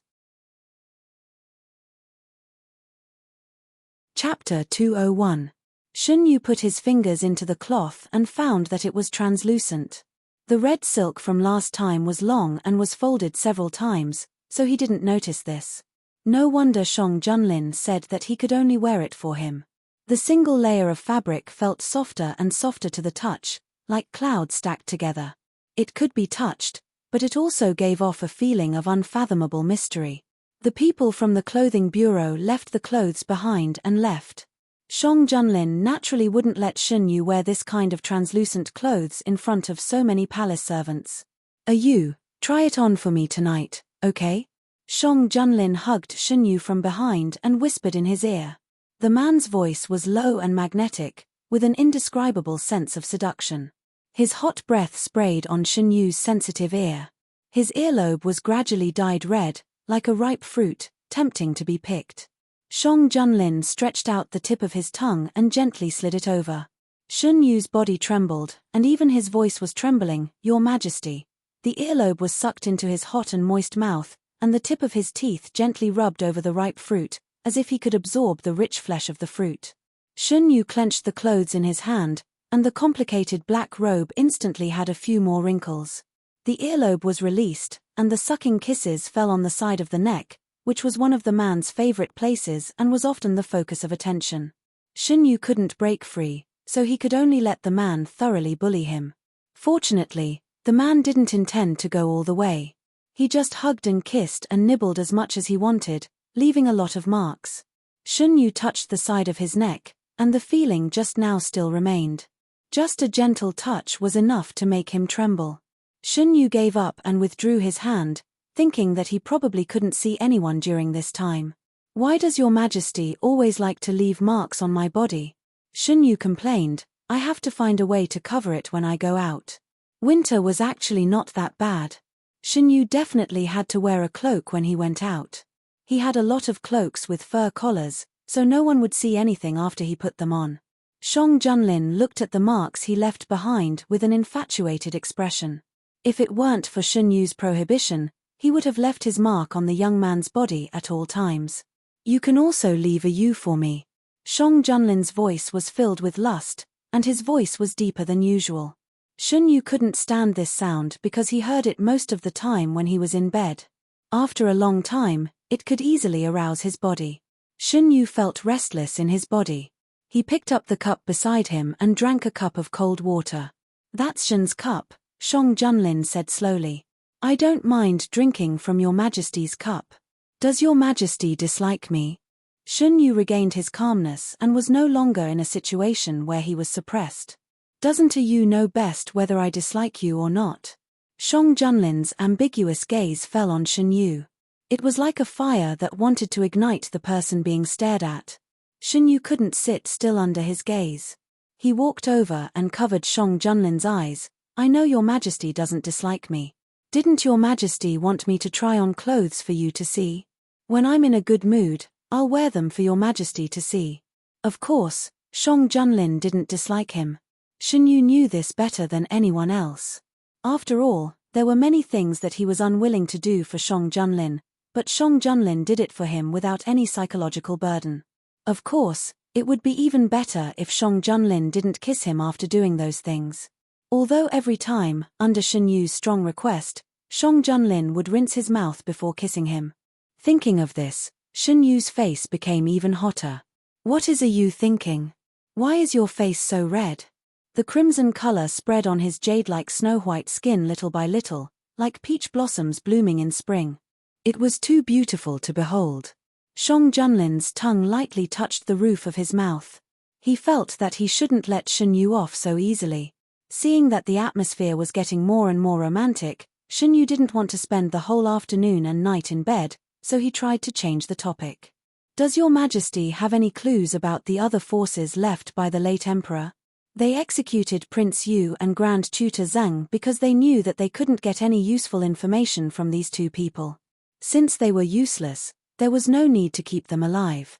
If it weren't for the fact that the late Emperor left behind a contingency plan, Shang Junlin wouldn't have tolerated Prince Yu for so long. We've investigated some of them. Other than the ones already eliminated by Ji Yu Huai, Zun Jiao found 20,000 private soldiers near Prince Yu's fief. After investigation, it was confirmed that these soldiers didn't have any interactions with Grand Tutor Zheng or Prince Yu. If Grand Tutor Zheng didn't lie, other than these 20,000 soldiers, there are still 230,000 soldiers whose whereabouts are unknown. 230,000 soldiers, no matter how you looked at it, wasn't a small number. Also, if the late emperor had enough soldiers, why did he watch other countries invade the Great Huan dynasty and take away its territory? No matter how muddle-headed an emperor was, he wouldn't be willing to be the ruler of a fallen country. Everyone wanted to leave their name in history, not be cursed after death and go down in history as a byword. Perhaps the late emperor didn't have so many soldiers. He said this just to make Grand Tutor Zheng fearful. Or perhaps, Grand Tutor Zheng is deliberately lying to confuse us and make us fearful. Shang Junlin suggested a few possibilities. Shen Yu thought for a moment and felt that it was reasonable. Only he knew how much of Grand Tutor Zheng's words were true and how much were false. What about the other things? Grand Tutor Zheng told us where the late emperor's money was stored. Did your Majesty find it? The part that could be used by Grand Tutor Zheng was mostly used by him. The rest, I sent people to retrieve. I now know why the treasury was empty when I ascended the throne. It turns out that the things in the treasury had been moved away long ago. Shen Yu was stunned. Those were all things in the treasury? There were a lot of imperial goods. After the Ministry of Revenue checked them, he told me that there were many things that were once recorded in the treasury but were later inexplicably lost. Your Majesty. Shen Yu knew that Shang Junlin's ascension to the throne was far more difficult than it seemed on the surface, but he didn't expect the late emperor to go to this extent and secretly move the things in the treasury. Was the late emperor's extravagance and waste in his later years a cover for this matter? Seeing the worry in Shen Yu's eyes, Shang Junlin sighed and hugged her in his arms. I'm fine. I feel that it's not unexpected that he would do such a thing. No matter how many arrangements he made, they will eventually be broken one by one. You will help me, right?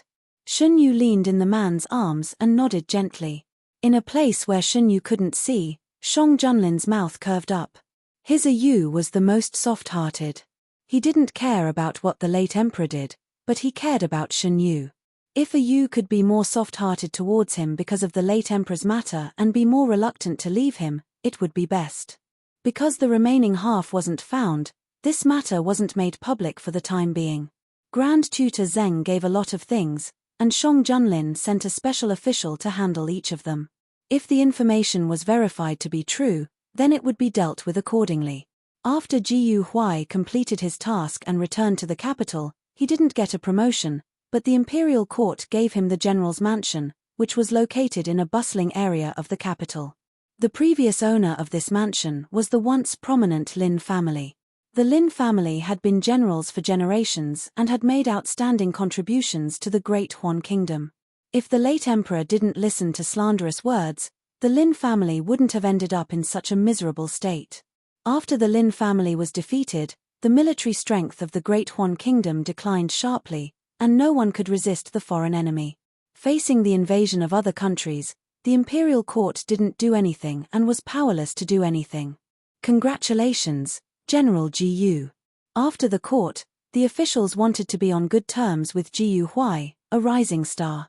After this incident, anyone with eyes could see that Ji Yu Huai had a promising future. In the imperial court, the attitude of the emperor was very important, and Shang Junlin's intention to nurture Ji Yu Huai was obvious. In addition, Ji Yu Huai was a military general and didn't have much to do with the civil officials, so the officials didn't mind being on good terms with him. After a simple greeting, Jiyu Huai bid farewell to the officials and left the palace. He didn't go to the newly bestowed general's mansion, but instead went to Grand Tutor Gu's mansion. Grand Tutor Jiyu wasn't on duty today and was drying herbs in the courtyard. When he saw Jiyu Huai in his official robes, he was stunned. "Brother, I'm back." With a clang, the basket of herbs in his hand fell to the ground. Jiyu Huai walked in and naturally squatted down to pick up the herbs on the ground. "Brother, why are you so careless?" Grand Tutor Jiyu stared blankly at the youth squatting on the ground. No, it was no longer accurate to call him a youth. After not seeing him for half a year, Jiyu Huai had greatly changed compared to when he left. The contours of his face were more firm, and the aura between his eyebrows was domineering. He had matured a lot, and the immaturity on his face had completely faded. The current Jiyu Huai was a completely mature man. He wasn't a spoiled youth who stuck to his side. Grand Tutor Jiyu came back to his senses and squatted down as well. "I can do it myself." Jiyu Huai's hands paused. "Brother, you don't want me anymore? How can that be? Then why are you so distant with me? I'm not used to it. You've changed too much. When you returned to the capital, I went to see you and almost didn't recognize you. Xiao Huai, you've grown up." Jiyu Huai was somewhat happy. "I also saw you, but it wasn't convenient to talk to you at that time. Brother, I can protect you in the future. Brother, I don't want to live in the general's residence. There's no one there. It's cold and cheerless. Can I continue to stay here?" After picking up the herbs, Jiyu Huai asked softly, "This is also your home.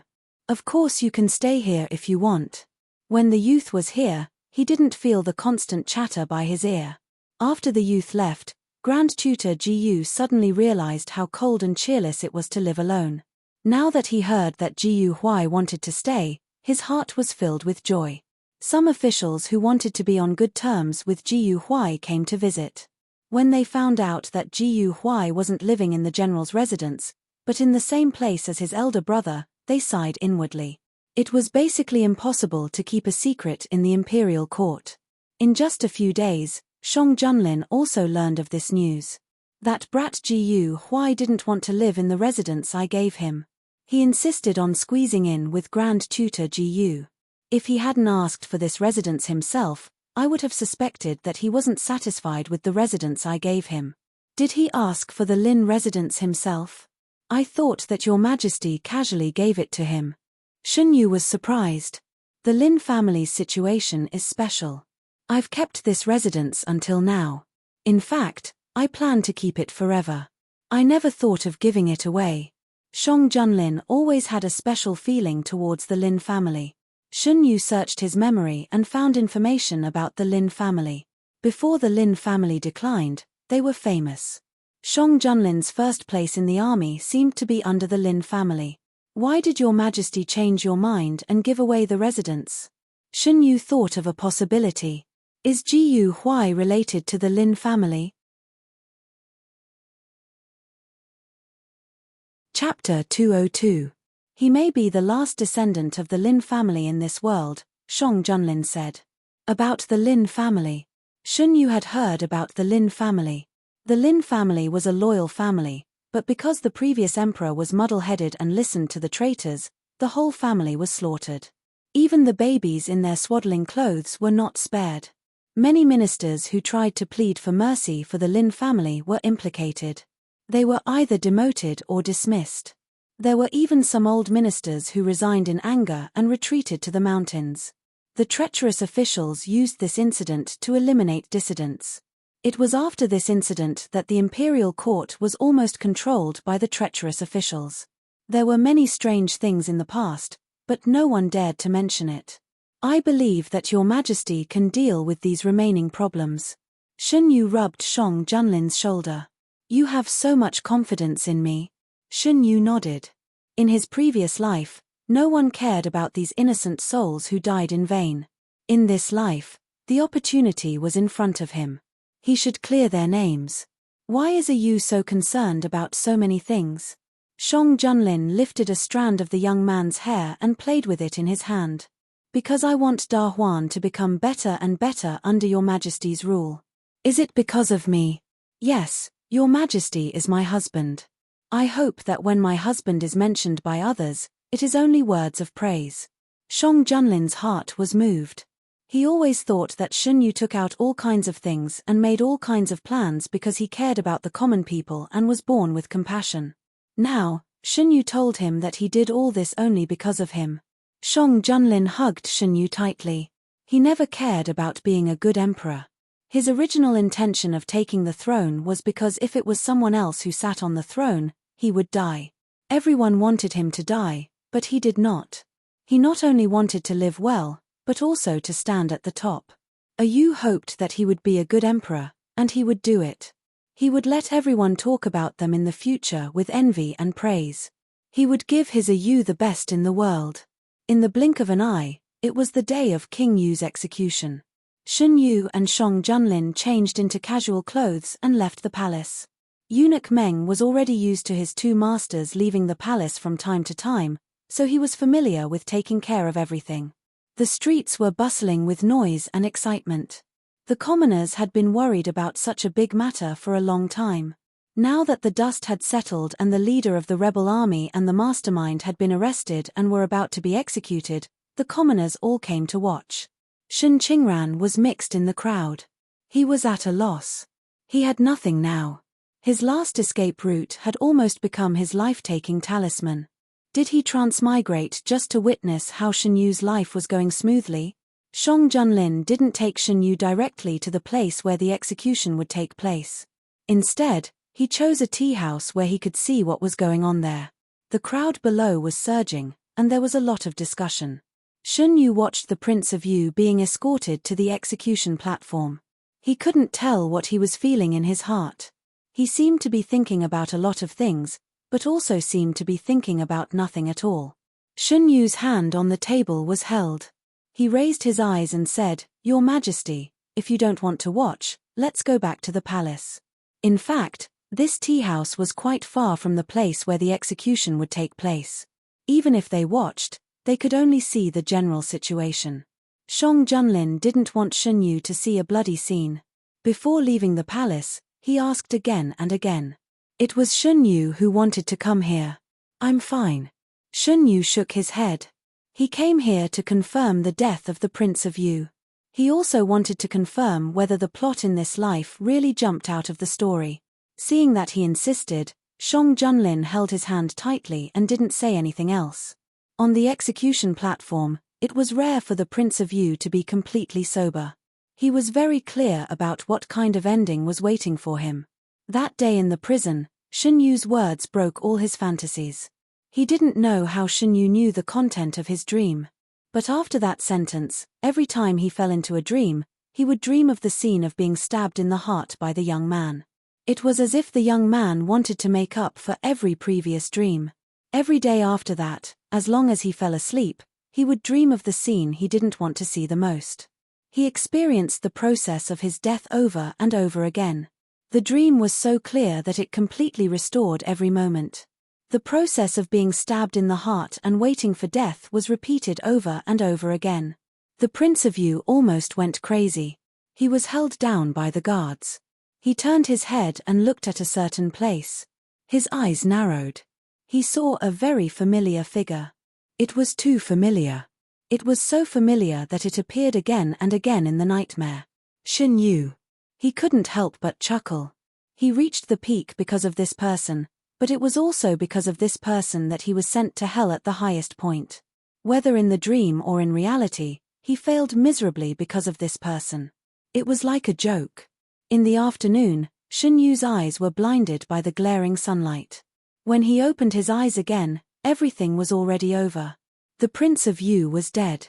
The sky was still clear outside. Nothing had happened. Shen Yu's invisible boulder fell to the ground. His eyes gradually focused. It was very lively downstairs. The wicked received the punishment they deserved. The common people felt very satisfied. Feeling an unkind gaze on him, Shen Yu looked over. It was Shen Qingran. Shen Yu hadn't seen the other protagonist in the novel for a long time. One of them was upstairs, and the other was in the crowd. Their eyes met unexpectedly.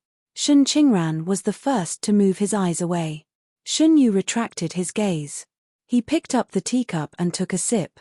What did you see? Someone who doesn't matter. After the king of Yu was executed, the imperial court began to deal with the officials who were involved with him. They were all severely punished. Official Shu's family and his in-laws were all sentenced to exile at the lightest punishment.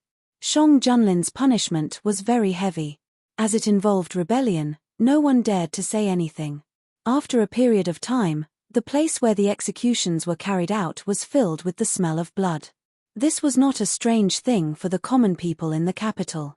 Not to mention long ago, they had also experienced such a thing last year. What was different was that this time, everyone felt that it was good to kill. Every time a person was executed, the people's newspaper would report the person's crime the next day. Some people felt that Shang Junlin's crime was too heavy, and he shouldn't be punished. The common people spontaneously argued back. This kind of person deserves to die. Yes. When they were doing evil, why didn't they think about the many people who would die because of them? They just had to pay with their lives. How could there be people who think that His Majesty went too far? If you ask me, beheading them is too easy. They have so many lives on their backs. It's not too much to kill them by 1,000 cuts. The knife didn't stab themselves, so they don't feel the pain. Anyway, I don't think the imperial court did anything wrong. Severe punishment can deter those who have similar thoughts. Don't think that you can do whatever you want just because you have a few people. If the imperial court wants to punish you, it doesn't matter how many people you have. Because the imperial court's actions were too big, the common people were all talking about it. When the King of Yu's case came to an end, it was already the middle of April. The weather was gradually getting warmer, and the imperial court was gradually settling down. The King of Yu's fief was taken back by the imperial court. Zun Jiao was promoted and continued to stay in Yuju to deal with the remaining issues. The spring sun was good, and Xin Yu liked to stay outside. Shang Junlin ordered people to tidy up the pavilion. Xin Yu spent half of his time in the pavilion during the day. Under Xin Yu's influence, Shang Junlin also changed the place where he wrote his memorials. The sunlight shone in from outside. Xin Yu was bored to death, so he picked up the memorials on the stone table. These were the ones that Shang Junlin didn't finish writing. Eunuch Meng had just moved them in, and the ones that were finished had already been moved away. Xin Yu flipped open the memorials, glanced at them, and threw them back. The commotion was not small. Shang Junlin stopped writing and looked up. What did you see? Why are you so angry? Meng Chang, let me see it. Eunuch Meng, who was waiting on the side, quickly passed the memorials to Shang Junlin. Shang Junlin glanced at them and understood. You, come and sit with me. Xin Yu slowly walked over. When Xin Yu came closer, Shang Junlin grabbed his arm and used a little force. Caught off guard, Xin Yu fell into the man's arms and was hugged tightly. Are you angry? Shang Junlin planted a kiss on Xin Yu's neck. I won't do as they say. Why is you angry? I know your majesty won't. It was just that it always made people unhappy when their own people were coveted. Xin Yu saw a memorial about the general election. Every emperor of Da Huan would hold a general election to recruit all the good women in the world into the harem, except for Shang Junlin. After Shang Junlin ascended the throne, he used various reasons to avoid the general election every year. This year, it was the day again, and there were ministers who requested the emperor to hold a general election. You don't have to worry about this. I will take care of it and won't let them bother you. Shang Junlin caressed Xin Yu's cheek. Shang Junlin was a man of his words. If he didn't relent, the ministers couldn't do anything to him. Not to mention, 2 of the cabinet ministers were firmly on Shang Junlin's side. His Majesty is still unwilling to open a harem. After the court, a minister looked worried. It's fine if His Majesty dotes on Gui Jun, but he should at least leave 1 or 2 children. If His Majesty is unwilling, can we force him to favor women? Who can change His Majesty's mind? After being an official for so many years, who doesn't know His Majesty's temperament? If His Majesty was willing to compromise, How could Gui Jun be the only one in the harem? The issue of children. Instead of hoping that His Majesty will marry concubines and have children, you should pray that Gui Jun has this ability. Everyone looked at each other. They had to admit that what this person said was very reasonable. They had already submitted the memorial. If His Majesty didn't want to accept it, they couldn't do anything. The Prime Minister and Fang Daren were on His Majesty's side. They didn't care about anything other than government affairs. If they wanted to persuade His Majesty, they should forget about it. They might even be scolded first. Shang Junlin's attitude was clear. The ministers understood that they couldn't persuade His Majesty, so they turned their attention to Shen Yu. What if Gui Jun comes forward to persuade His Majesty? Have you forgotten that it was Gui Jun who didn't allow His Majesty to have other people around him? His Majesty clearly forbade us to bother Gui Jun with this matter. If you really go, not to mention Gui Jun, you will definitely be punished by His Majesty.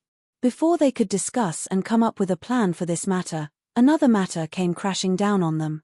No one had the extra energy to care about Shang Junlin's harem. His Majesty wanted to reopen the Lin case. Since they have so much free time to keep an eye on His Majesty's harem, we might as well find something for them to do. Shen Yu picked up the scroll on the table. His eyes were cold. Yu is right. The previous emperor left a lot of suspicious cases. If one case can't shut their mouths, then take a few more. After knowing that some people wanted to persuade His Majesty through Shen Yu, Shang Junlin warned these people. He said that he wouldn't let this matter bother Shen Yu. He would never let the ministers have a chance to talk about this matter in front of Shen Yu. Chapter 203. The ministers who were secretly warned would naturally not spread this matter around. After being warned, they obediently kept their mouths shut. After all, this was only a warning. If they really angered Shang Junlin, no one knew what would happen to them next time. Although Shang Junlin's temper was much better than before after Gui Jun entered the palace, it didn't mean that they could escape punishment because of this. Especially when it came to Gui Jun, His Majesty might be even more ruthless than before. With the lesson of the past, no one dared to joke about their future. His Majesty is in the prime of his life. It is indeed too early to worry about this. When the time comes, we will cross the bridge. When the time comes, there will naturally be a solution. Haha. After finding a good excuse for themselves, everyone tacitly agreed not to mention this matter again. It was Jiyu Huai who proposed to reopen the Lin case. He had made a great contribution. When Shang Junlin asked him what reward he wanted, he rejected everything else. He only wanted to reopen the Lin case. If there was a mistake in the previous case, he hoped that justice would be served to the Lin family. Jiyu Huai's identity had long been speculated in the imperial court. When he had just returned to the capital, the ministers who had connections in their hands had investigated everything related to him. Although they could not find out his specific background, they found out that he and imperial physician Jiyu were not biological brothers. He was picked up by imperial physician Jiyu when he was young. This was not a secret and could be easily found out. However, it was impossible to find out more. If they wanted to reopen the old case, it would involve many things. First, there was the problem of the previous emperor's prestige. If the previous emperor personally stamped his seal to reopen the case, it would undoubtedly be a slap to the previous emperor's face.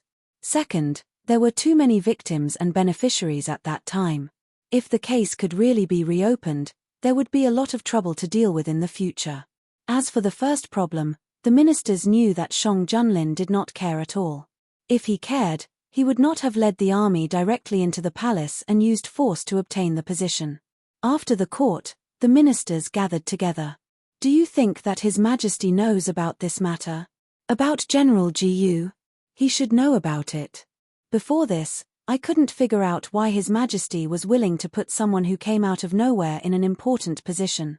If General Jiyu is really a descendant of the Lin family, then everything makes sense. That's right, the Lin family has produced many talented generals. If it weren't for that disaster, Da Huan wouldn't have had such a turbulent period. Didn't you say that the Lin family colluded with the enemy and committed treason? and that the evidence is conclusive? Whether it's true or not depends entirely on what the late emperor said. At that time, there were many suspicious points in this matter. Many officials requested for a detailed investigation, but the late emperor didn't listen. He didn't give them any chance to explain and directly convicted them. However, the situation of the Lin family at that time was also very strange. What do you mean? I only discovered this when I was looking through the files. At that time, someone suddenly reported to the late emperor that the Lin family had colluded with the enemy and committed treason. At that time, the Lin family's father and sons were all out killing the enemy. It wasn't that there weren't any people left in the capital, but no one stood out to defend their family. Later on, the Lin family's army was attacked from the front and back and all of them were sacrificed. The Lin family that was left in the capital also met with a big fire. Shun Yu and Shang Junlin were also looking through the files about the Lin family. Since they were going to reopen this case, it was necessary to have a sufficient understanding of it. Placed on the table were not only the files transferred from the Supreme Court, but also the evidence that Ji Yu Huai had secretly investigated over the years. In this whole matter, what is the role of Fei Meng? Shun Yu put down the files. He still couldn't understand this point. Shang Junlin had been investigating the matter of Fei Meng, but he didn't find any useful clues. Because of Shun Yu's request, Fei Meng was listed as a forbidden drug in Da Huan. After a year, Fei Meng basically didn't appear again. According to Ji Yu Huai's previous statement, the Lin family was also a victim of Fei Meng. But how did Fei Meng harm the Lin family? Ji Yu Huai has also been investigating. Under the candlelight, the shadows of the two people overlapped. Shang Junlin rubbed Shun Yu's forehead. It's getting late. Rest early. We'll talk about it tomorrow. After reading the files for an entire afternoon, Shun Yu felt a little dizzy. He stood up from Shang Junlin's arms. Your Majesty, accompany me for a walk outside. Okay. Shun Yu was led by Shang Junlin as they walked in the small garden. Moonlight poured down in torrents, casting a faint silver halo over all things. Shun Yu looked up. A big and round moon hung high in the night sky, dotted with stars. It was a beautiful sight. The moon tonight is really round. Shun Yu sighed. It's really beautiful. It's not as good as a Yu. Shang Junlin's eyes were fixed on Shun Yu. Your Majesty, how can you compare me to the moon? Shun Yu retracted his gaze and turned to look at Shang Junlin. He was caught off guard and looked into the man's dark eyes. In my eyes, everything is not as good as a Yu. Your Majesty also said that my mouth was smeared with honey. Your Majesty should be the one smeared with honey. Then, a Yu, do you want to taste whether my mouth is smeared with honey? Okay, Your Majesty, close your eyes. Shang Junlin gently closed his eyes. Shun Yu wrapped his arms around the man's neck, tiptoed slightly, and sent his lips to the man's. When their lips touched, the breath of another person invaded his nose. Shun Yu remembered the man's words and stuck out his tongue to taste it. He didn't know whether it was sweet or not, because before he could taste it, the man took away his breath. His waist was restrained. The man's strength was very strong, as if he wanted to melt into his bones. The tip of Shun Yu's tongue was sucked until it was numb. He unwillingly pushed the man's shoulders, but the man held him tighter. A light breeze blew past, lifting up the two's hair. Their hair intertwined in the air, becoming inseparable. Finally, Shun Yu was released. His body was a little weak, leaning against the man's arms. His whole body weight was almost pressed on the pair of arms that restrained his waist. I didn't even taste it. Shun Yu murmured in a low voice. Try again. Shang Junlin pressed his forehead against Shun Yu. His voice was slightly hoarse. Shun Yu shook his head. My tongue is a little numb. Let me see. Shang Junlin released Shun Yu a little and lifted his chin. Open your mouth. Shun Yu obediently opened his mouth and stuck out a small section of his tongue. The tip of his tongue was bright red. Shang Junlin's eyes darkened, and he fiddled with his fingers. Shun Yu quickly retracted his tongue and said vaguely, It's okay, you don't have to look. Is it really okay? It's just that Your Majesty is a little strong. It's really okay. After a while, Shun Yu's tongue was no longer numb. Shang Junlin was still worried. Fortunately, After a night, Shen Yu's tongue was fine. He pushed Shang Junlin. I said it's okay, but your majesty still asked Imperial Physician Ji Yu to come. It's not troublesome to take a look. Shen Yu's body was recuperating well, and he didn't need to take medicine anymore. Imperial Physician Ji Yu also didn't come as frequently as before. After taking Shen Yu's pulse, Imperial Physician Gu's expression didn't change. Guijuan's body is recovering well. You don't need to take the prescription I gave you last time every 2 to 3 days. Shen Yu didn't expect Imperial Physician Gu's visit to have such benefits. The corners of his mouth slightly raised. Shen Yu's body was getting better day by day. The happiest person was Shang Junlin. Not only Imperial Physician Ji Yu, but the servants in Yuzhong Palace were also rewarded. The palace servants liked to serve in Yuzhong Palace. The master was easy to serve, and the treatment was good. Shen Yu had a lot of shops. Every time there was a new product, shopkeeper Shu would send it to the palace. He didn't need most of these things, so he would reward them to the servants. They were all new products that people outside the palace rushed to buy. The palace maids were very happy to receive them. The Lin family's matter progressed very quickly. Before Ji Yu Huai proposed it, he had already made sufficient preparations.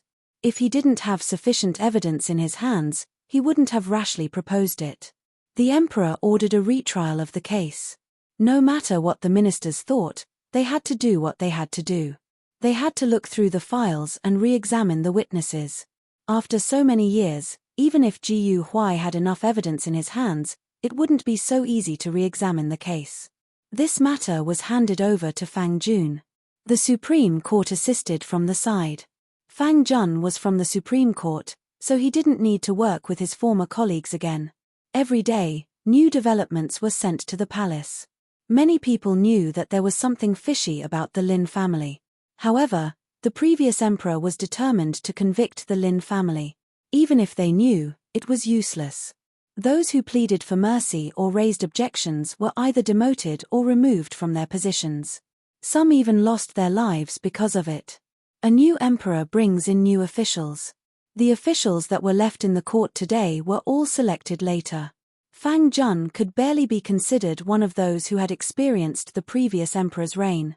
There weren't many left. What they were familiar with was Shang Junlin's swift and decisive style. With the revelation of the Lin family's matter, they suddenly realized how chaotic the court was when the previous emperor was on the throne. There are clearly so many suspicious points in this matter. How could it be decided directly? This matter concerns the lives of tens of thousands of people. How could it be so careless? At that time, you know how ridiculous it was. What's there to make a fuss about?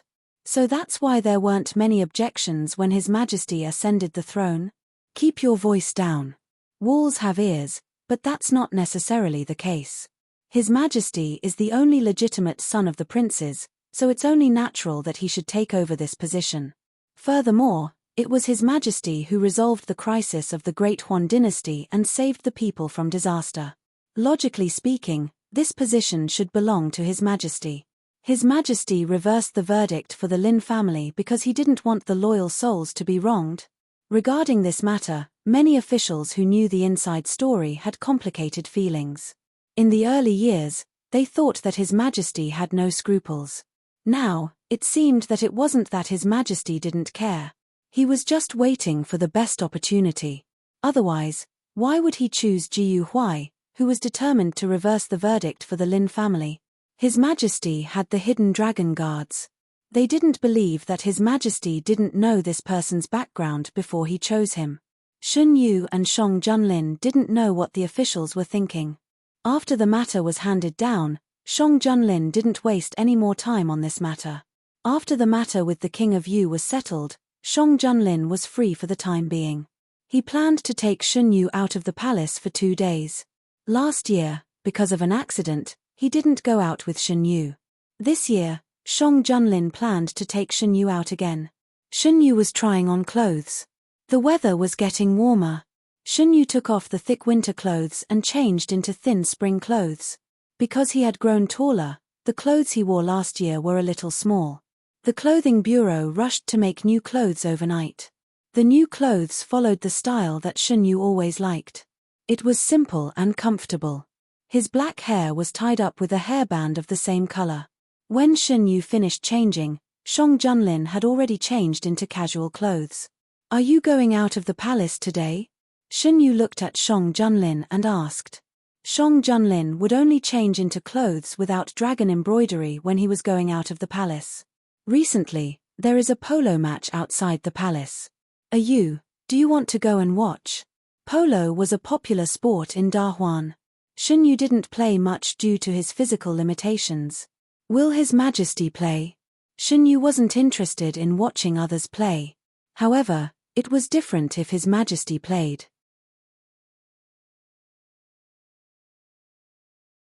Chapter 204. Yu wants to see me play? This was unexpected by Shang Junlin. He brought Shen Yu out of the palace just to take him out to relax. Polo was a very popular sport in Dahuan. It just so happened that there was going to be a polo competition outside the palace. Maybe Shen Yu would like it. It's okay to watch it with Your Majesty. Shen Yu changed his mind when he was about to say it. He was wrong at the beginning. Shang Junlin was the emperor. He joined the army when he was young. He was different from the other princes. When others were eating, drinking and playing, he killed enemies on the battlefield and fought for a way to survive. He might not know much about polo, a sport that was more for entertainment. If Yu wants to watch, I can play. Shen Yu held Shang Junlin's hand and shook his head. I thought about it. I still think it's better to watch it with Your Majesty. If Your Majesty plays, I will be the only one watching from the sidelines. Compared to being alone, I want Your Majesty to accompany me. I'll listen to Yu. After April, the weather became clearer and clearer. In the blink of an eye, it was the day that Shang Junlin planned to leave the palace. This time, the two still kept a low profile and did not bring many people with them. Eunuch Meng packed up everything, changed into casual clothes, and left the palace with them. The carriage traveled all the way, getting further and further away from the palace. Shen Yu opened the curtain and looked outside. The spring sun was bright and beautiful. A breeze blew, bringing a cool breeze. Seeing that the carriage was about to leave the city gate, Shen Yu put down the curtain, sat back, and asked, Your Majesty wants to take me outside the city? To Kangchi Mountain. Because of an accident last year, Yu did not have a good tour. This year, I will make it up to Yu. The carriage traveled for another half an hour and stopped. Eunuch Meng said outside the carriage, Your Majesty, we have arrived. Shen Yu followed Shang Junlin and got off the carriage. The palace servants quickly arranged everything. The scenery of Kangchi Mountain was very beautiful.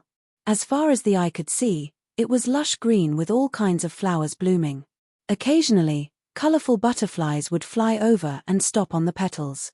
Beautiful scenery could always make people feel good. Shen Yu was not a person who liked to run around. He could stay in the palace for a long time, but if he could occasionally come out to see the beautiful scenery outside the palace, he would be very happy. Your Majesty, please accompany me for a walk. Shen Yu and Shang Junlin walked along the path. Shang Junlin chose a place where there were not many people. After walking for a while, the number of people gradually increased. Kangchi Mountain was quite popular. Every year in spring, many people would come to play. Students gathered by the stream, singing poems and making music. It was a joyous scene. As he got closer, Shen Yu could hear what they were talking about. Some were praising the beauty of spring, some were talking about the current situation, and some were talking about all kinds of topics. When the students saw Shen Yu and Shang Junlin, they enthusiastically came forward to invite them. Would the two young masters like to come over for a drink? Young Master Yu? Before Shen Yu and Shang Junlin could speak, a young student sitting by the stream ran over. It's really young Master Yu.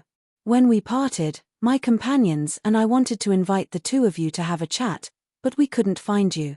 Now we meet you. Shen Yu looked at the enthusiastic young student and faintly remembered that one time when he and Shang Junlin went out of the palace, they met a few teenagers who were going to take the exam.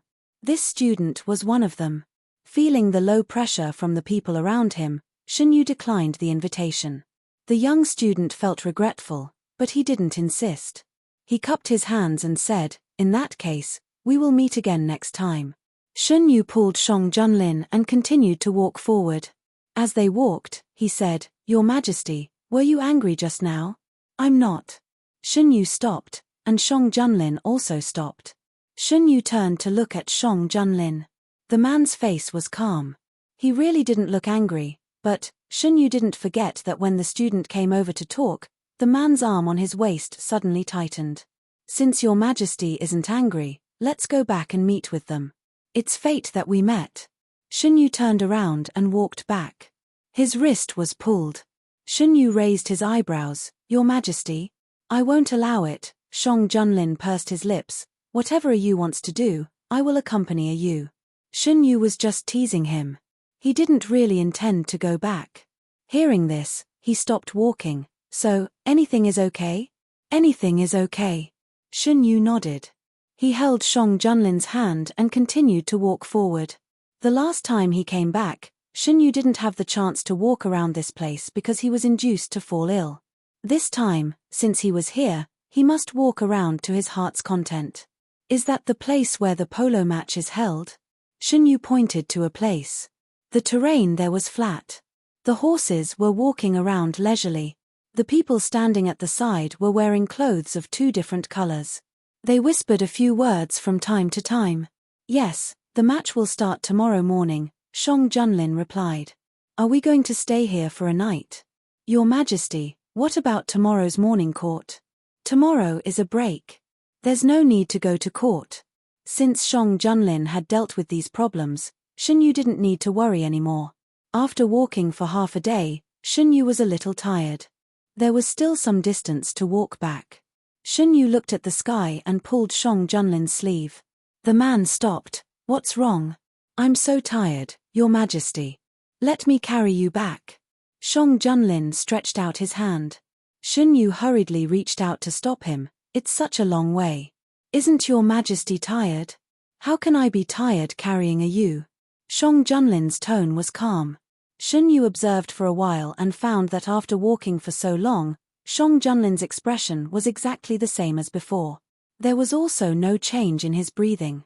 Unlike him, his breathing was already unstable. "A Yu is worried that I will be tired?" Shang Junlin's tone had a hint of a smile. "Even if I carry a Yu and walk for a whole day, I won't be tired." Shun Yu subconsciously wanted to refute, but when she thought of a certain person's abnormal stamina, she silently closed her mouth. Shang Junlin didn't allow any explanation and carried Shun Yu by her waist. He weighed her and said in a teasing tone, "A Yu can eat more. You're weightless in my arms." Shang Junlin carried her and walked very steadily. The time it took to return was much shorter than before. Shun Yu nestled in the man's arms and chatted with him. Towards the end, her voice became softer and softer, almost falling asleep. When Eunuch Meng saw Shang Junlin carrying Shun Yu back, he thought that something had happened. He hurriedly went forward. "Your Majesty, Gui Jun." Shun Yu was awakened by the movement. She opened her eyes in a daze. "Your Majesty, have we arrived?" "We've arrived." "Put me down." Shun Yu struggled to get down. "Don't move." Shang Junlin's arms were very steady. Shun Yu struggled for a long time but couldn't get herself out. She had to give up. The palace servants had already prepared dinner. Shun Yu washed her face with water and felt much more awake. Sitting next to Shang Junlin, Shun Yu massaged the man's arms. "Your Majesty, are your arms sore?" The young man lowered his eyebrows and looked serious. Under the sunset, his body seemed to be covered in a layer of gold. Shang Junlin was about to say something when he paused. "A little." "Your Majesty, you insist on being brave." Shun Yu complained, but her hands didn't stop moving. Shang Junlin looked at him for a while, and the ink in his eyes became thicker. "Your Majesty, what are you doing?" "Oh." Shun Yu's lips were kissed fiercely, and the rest of her words were blocked. She was forced to raise her chin, her lips and teeth were pried open, and she was forced to endure the storm. The next morning, Shun Yu woke up early. After tidying up, she and Shang Junlin went to the venue of the polo match. There were many people who came to watch the polo match. When Shun Yu and Shang Junlin arrived, there was already a circle of people around them. Eunuch Meng had greeted them in advance. When he saw the two of them, One of the people in charge came forward. "Please come here." They were arranged to a place with an excellent view. There were small tables with all kinds of snacks and tea. It was specially prepared for people with special identities. They came at the right time. Not long after, the match officially began. There were ordinary people on the field, as well as the children of officials. The spectators were also the same. The atmosphere in the stadium was very enthusiastic. Shun Yu originally thought that he wouldn't have much interest, but when he really saw it, he couldn't help but immerse himself in watching the match. Those who can participate in this match have gone through many rounds of selection. Shang Junlin explained to Shun Yu. "I never knew that watching others play polo would give me such a feeling. It was as if the blood in his whole body was boiling." Shun Yu didn't find it strange that polo was so popular in Daehuan. Compared to the past, it has declined. The person sitting next to him suddenly said. "What do you mean?" Shun Yu was curious. "Gongzi, this should be your first time to watch the game. It's normal that you don't know. 20 or 30 years ago, polo games were generally hosted by the imperial family. There was a special venue for the game. If you win the game, you will be rewarded by the imperial family. Compared to the present, people at that time yearned for it." The person who spoke was a middle-aged man in his 40s. He was slightly plump. As he spoke, he took something from his neck and touched it carefully. Then, he handed it to Shun Yu. This was awarded by the imperial family. At that time, it was a pendant made of gold. It was carved with the charm of a person riding on a horse and swinging the ball. It was vivid and lifelike. "Did you win this, sir?" "I don't deserve to be called sir." The man put away the pendant. "My surname is Ying. This was won by my elder brother. Later, my elder brother passed away. Before he died, he gave it to me. He hoped that one day, this game could return to the way it used to be." The man didn't stay for long. He was called away halfway. Shun Yu looked at the field and pondered. "Your Majesty, do you know what happened?" Shun Yu didn't know about this before. He didn't know what happened in the middle. "I know a little. The late emperor, before his temperament changed, a large-scale polo game was held in the capital every year. During the last game, I don't know who angered him. Under the atmosphere, the late emperor punished many people. Since that year, the game was cancelled. Later, the late emperor's behavior became more and more ridiculous. This matter was never followed up. Shang Junlin didn't know much about this. When it happened, he was still very young. Later, no one mentioned it. Naturally, this matter was left unsettled. After watching the game, Shun Yu faintly had an idea. Before he implemented it, he must first figure out what happened before. Was the previous polo game in Dahuan organized by the imperial family? Shun Yu asked on the way back to the palace. It has always been this tradition until the late emperor's incident. Shun Yu leaned against the wall of the carriage. He thought of the scene when he was watching the polo game and rubbed his forehead. "What does you want to do?" "Your Majesty, what do you think about returning the polo game to the way it used to be?" "You wants the imperial family to take over the game again?" "Yes. If you wants to, I naturally won't object. It wasn't a big deal. Shun Yu could do whatever he wanted."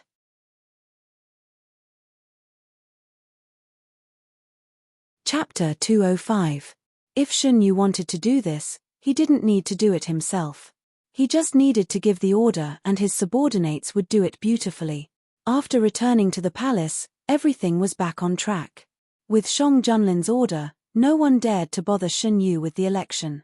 Because it involved the previous dynasty, the focus of the ministers was gradually shifted. When the previous emperor was in power, there were many suspicious cases left behind. The Lin family was only one of them. The other problematic cases that were implicated by the Lin family should be overturned as well. The ministers were unsure of Shang Junlin's thoughts. How should we deal with the Shi family and the Yun family that were implicated by the Lin family? They were implicated because they spoke up for the Lin family. Now that we have to clear the Lin family's name, these families naturally need to be dealt with as well. What did the Prime Minister and official Fang say? The two officials have already gone to the palace to seek an audience with His Majesty. Let's deal with the matters at hand first. As for how to deal with these families, we'll talk about it when the two officials return. After reaching an agreement, the room fell into a new round of bustling. When the Prime Minister and Fang Jun requested an audience, Shen Yu happened to be in the imperial study. After listening to the two's narration, Shen Yu didn't speak. It could only be said that the previous emperor had committed too many sins. A good situation was played out like this. These days, Shen Yu had read a lot of ancient books. Before the previous emperor ascended the throne, before the previous emperor's temperament changed, the development of Da Huan was very good. If it wasn't for the previous emperor's pretentiousness and allowing traitors to harm the loyal, Da Huan wouldn't have been defeated. What does you think? When Shen Yu came back to his senses, Fang Jun and the Prime Minister were already gone. Only he and Shang Junlin were left in the imperial study. What the Prime Minister and the others said just now, does you think that we should deal with it again? Isn't this a question for your Majesty to consider? Why are you asking me? Shen Yu blinked and didn't answer directly. You was distracted just now. Now you don't even want to answer my question? Shang Junlin pinched the soft flesh on his cheek. I didn't. Shen Yu wanted to cover his face. Your Majesty, don't pinch me. It hurts. Jin used so little strength and it still hurts. Shang Junlin released his hand and used his fingertips to rub the area where he had just pinched. It was a little itchy. Does your Majesty want to reopen the trial? Shen Yu asked. The Lin family's matter involves a lot of people. If we really want to look into it, many of the ministers in the court will be implicated. They may not have done anything, but their clansmen may not. If there's nothing wrong with these ministers and they've been working diligently for the Great Huan dynasty, your Majesty can let the matter rest. The connections between the aristocratic families were not small. It was like a huge net, and everyone was caught in it. After the final discussion, based on Shen Yu's suggestion, Shang Junlin set a precedent for the Lin family's incident. Many ministers in the imperial court heaved a sigh of relief. With a precise order, Fang Jun moved even faster. In the morning court, Fang Jun knelt down with the evidence in his hands. Your Majesty, after investigation, the letter that the previous emperor judged the Lin family to be guilty of treason was forged. The real letter was written by General Lin's adjutant. The other evidence was also prepared by the adjutant himself. General Lin's adjutant was someone who had been following him for a long time. He was very trusted. If the adjutant hid these things, it would not be suspected at all. As for the letter, the adjutant had been by General Lin's side for many years and was very familiar with his handwriting. It was not difficult to imitate. The relevant evidence and witnesses were found by Jiyu Huai after many years of hard work. After Fang Jun took over the case, Jiyu Huai took out the evidence. Although there were still many doubtful points, it proved that the Lin family did not collude with the enemy and commit treason. Jiyu Huai has so much evidence in his hands. In the pavilion, Shen Yu poured a cup of tea for himself and Shang Junlin. He has been secretly investigating for so many years. He already has enough evidence in his hands.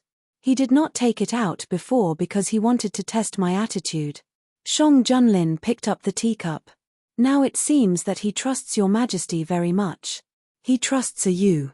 If not for you, he would not have taken out all these things in one go. After skipping the testing step, everything progressed quickly. Before taking out the evidence, Jiyu Huai privately asked to see Shang Junlin. Shang Junlin did not lie. If not for Shen Yu, Jiyu Huai would not have let down his guard so quickly. Master, why did you give them all the evidence? Under the night sky, the man in black half knelt in front of Jiyu Huai. My brother trusts Gui Jun very much, so I decided to trust him this time. Moreover, I did not reveal everything. Jiyu Huai knew that he was gambling. He had been gambling his whole life. Fortunately, he did not lose this time. Shen Yu had saved Imperial Physician Gu's life. No matter what the reason was, he was grateful. He did not dare to imagine what would happen to him if Imperial Physician Ji Yu had lost his life because of the disputes of the previous dynasty. He had nothing, only his brother. Now that his identity had been exposed, instead of hiding and testing, It was better to end the battle quickly to avoid any more problems. The moon tonight was a crescent moon. Just like that night, he had lost everything. After tossing and turning for a few years, he was picked up by Imperial Physician Jiyu again. He had a home again. How is the investigation of Fei Meng? Replying to Master, this subordinate found that Spring Pavilion secretly sold a batch of Fei Meng to the outside world. Forgive this subordinate for being incompetent and not being able to find out the identity of the buyer. It's not your fault.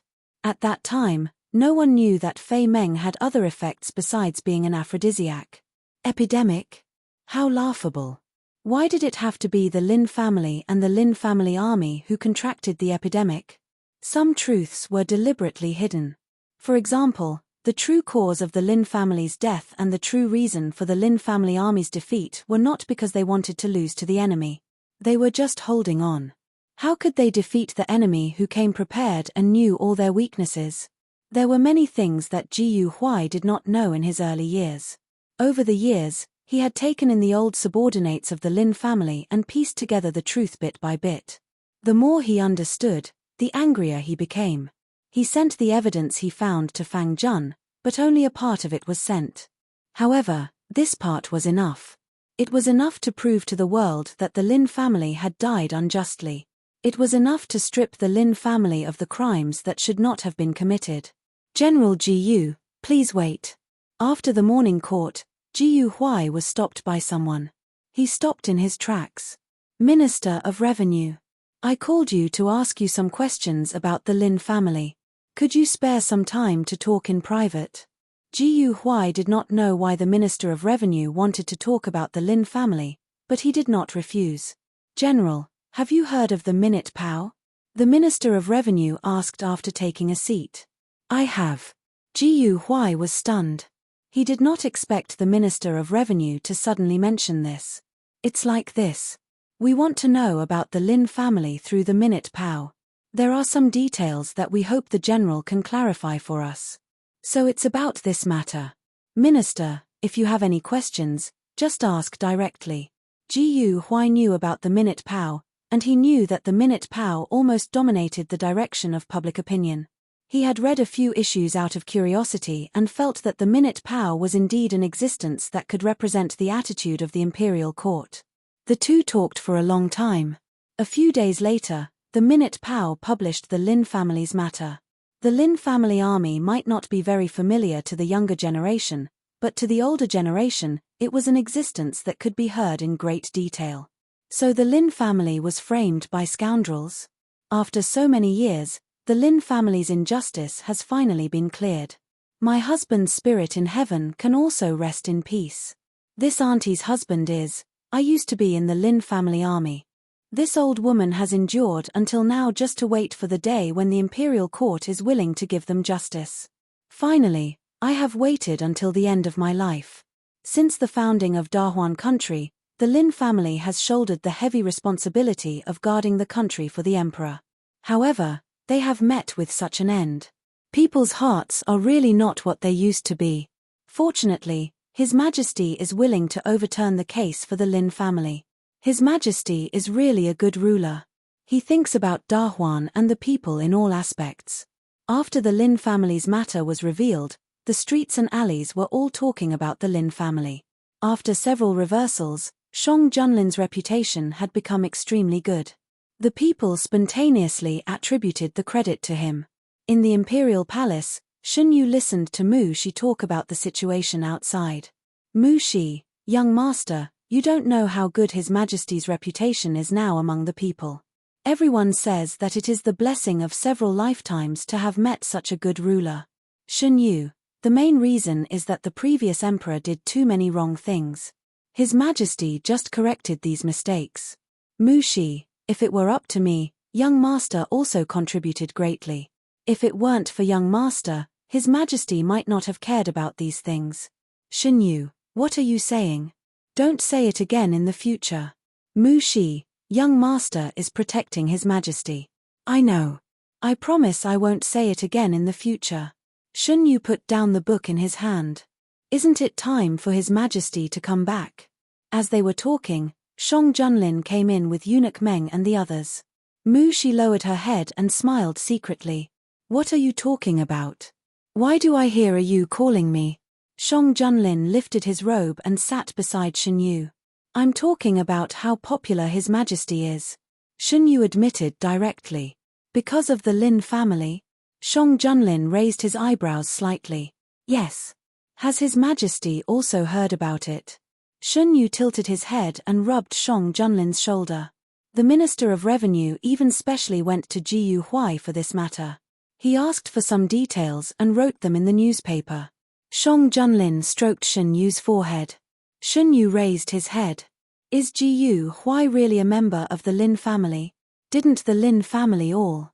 Shang Junlin nodded. At that time, there was a mole in the Lin family.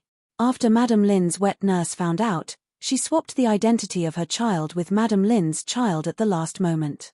Then, she sent the child out of the residence through a servant. Just as this was done, something happened in the Lin residence. The wet nurse didn't have time to tell anyone.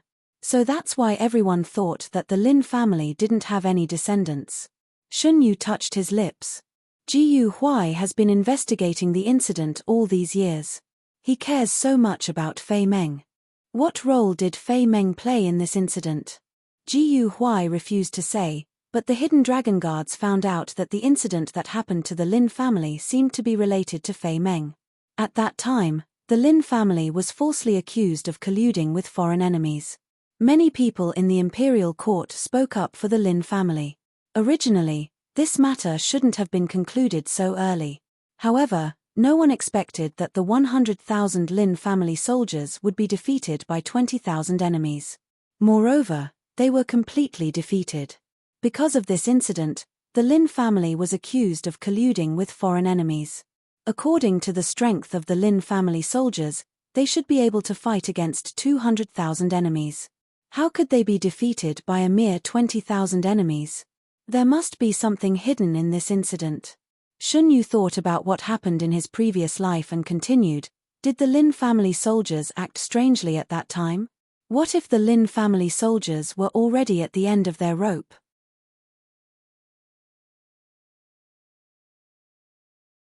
Chapter 206. Shen Yu asked this because he suddenly thought of another use of Fei Meng. Someone deliberately used it to create an epidemic. In his previous life, Shen Yu had personally experienced this purgatory scene. Since someone used Fei Meng to create an epidemic, then what about this life? Ji Huai had been investigating Fei Meng all this time. Did he know something? All kinds of thoughts flashed through his mind. Shen Yu knew that if he wanted to confirm this point, directly asking Ji Huai was the fastest way. Shen Yu, Your Majesty, can you let Ji Huai enter the palace? Shang Junlin, does you know something? Chen Yu, the Lin family army's defeat is too strange, and Ji Huai is also investigating Fei Meng.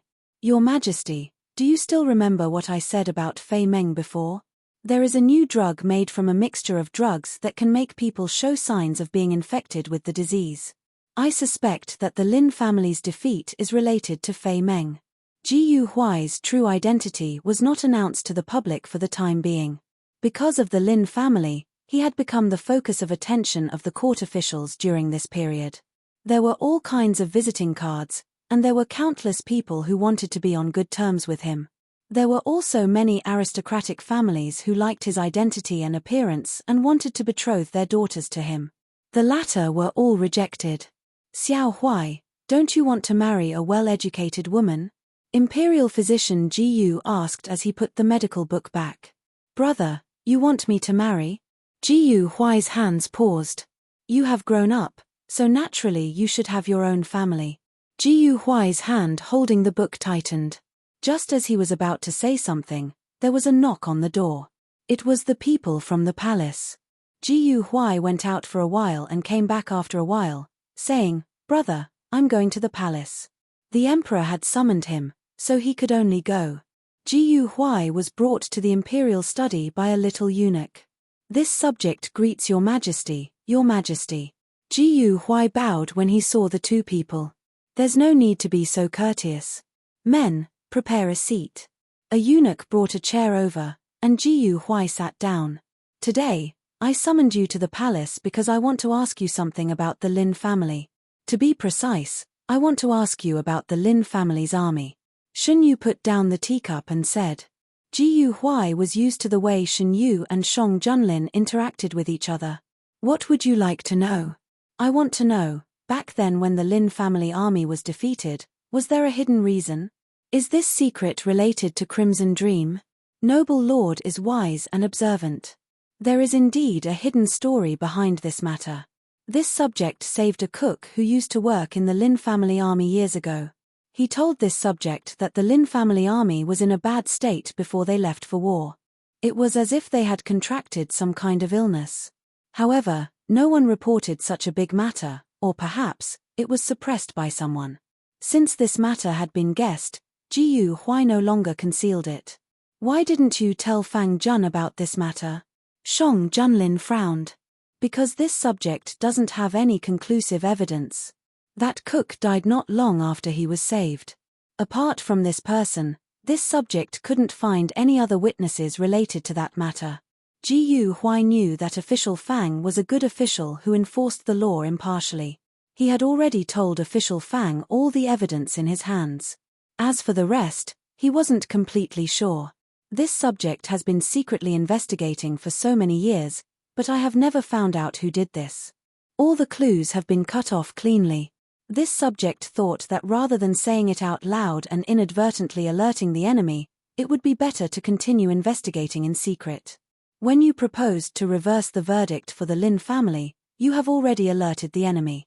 If the person who did this is still alive, they will definitely be vigilant and even take action. If you don't say anything, you will only put yourself in more danger. This subject understands. You want to use yourself as bait to fish out the person who acted against the Lin family? But have you ever thought that that person might not be alive anymore? Shun Yu's voice was slightly deep. Too many things had happened since the Lin family's incident. Just when Shang Junlin ascended the throne, he executed many people in the imperial court. Perhaps the person who acted against the Lin family was one of them. This subject didn't think it through. Until now, you still don't want to tell the truth. You already have a suspect in your heart, don't you? Shun Yu supported his chin, as if he didn't know how much his words had struck Ji Yu Huai's heart. This subject does have a suspect, but this subject can't say it. This subject doesn't have any evidence. Even if your majesty is willing to believe this subject can't implicate your majesty because of this matter. I hope your majesty and your majesty can give this subject some time. This subject will definitely find the evidence. At this point, Shun Yu couldn't force Ji Yu Huai to say anything more. After Ji Yu Huai left, Shun Yu leaned on Shang Junlin and asked, Your Majesty, who do you think is the person who did this? Could it be the late emperor? It shouldn't be. If he wanted to kill someone, he could just pick a reason to do so. There was no need to do so. Many people were implicated in the Lin family's case. With Shang Junlin's orders, these people were dealt with according to how they should be dealt with. Fortunately, after Shang Junlin ascended the throne, there was a great change of officials in the imperial court, so it didn't affect the officials who were still in office. The aristocratic families were busy dealing with this matter, so they didn't have time to care about what happened among the people. Taking this opportunity, under the instructions of Shun Yu and Shang Junlin, the movable type printing was further promoted.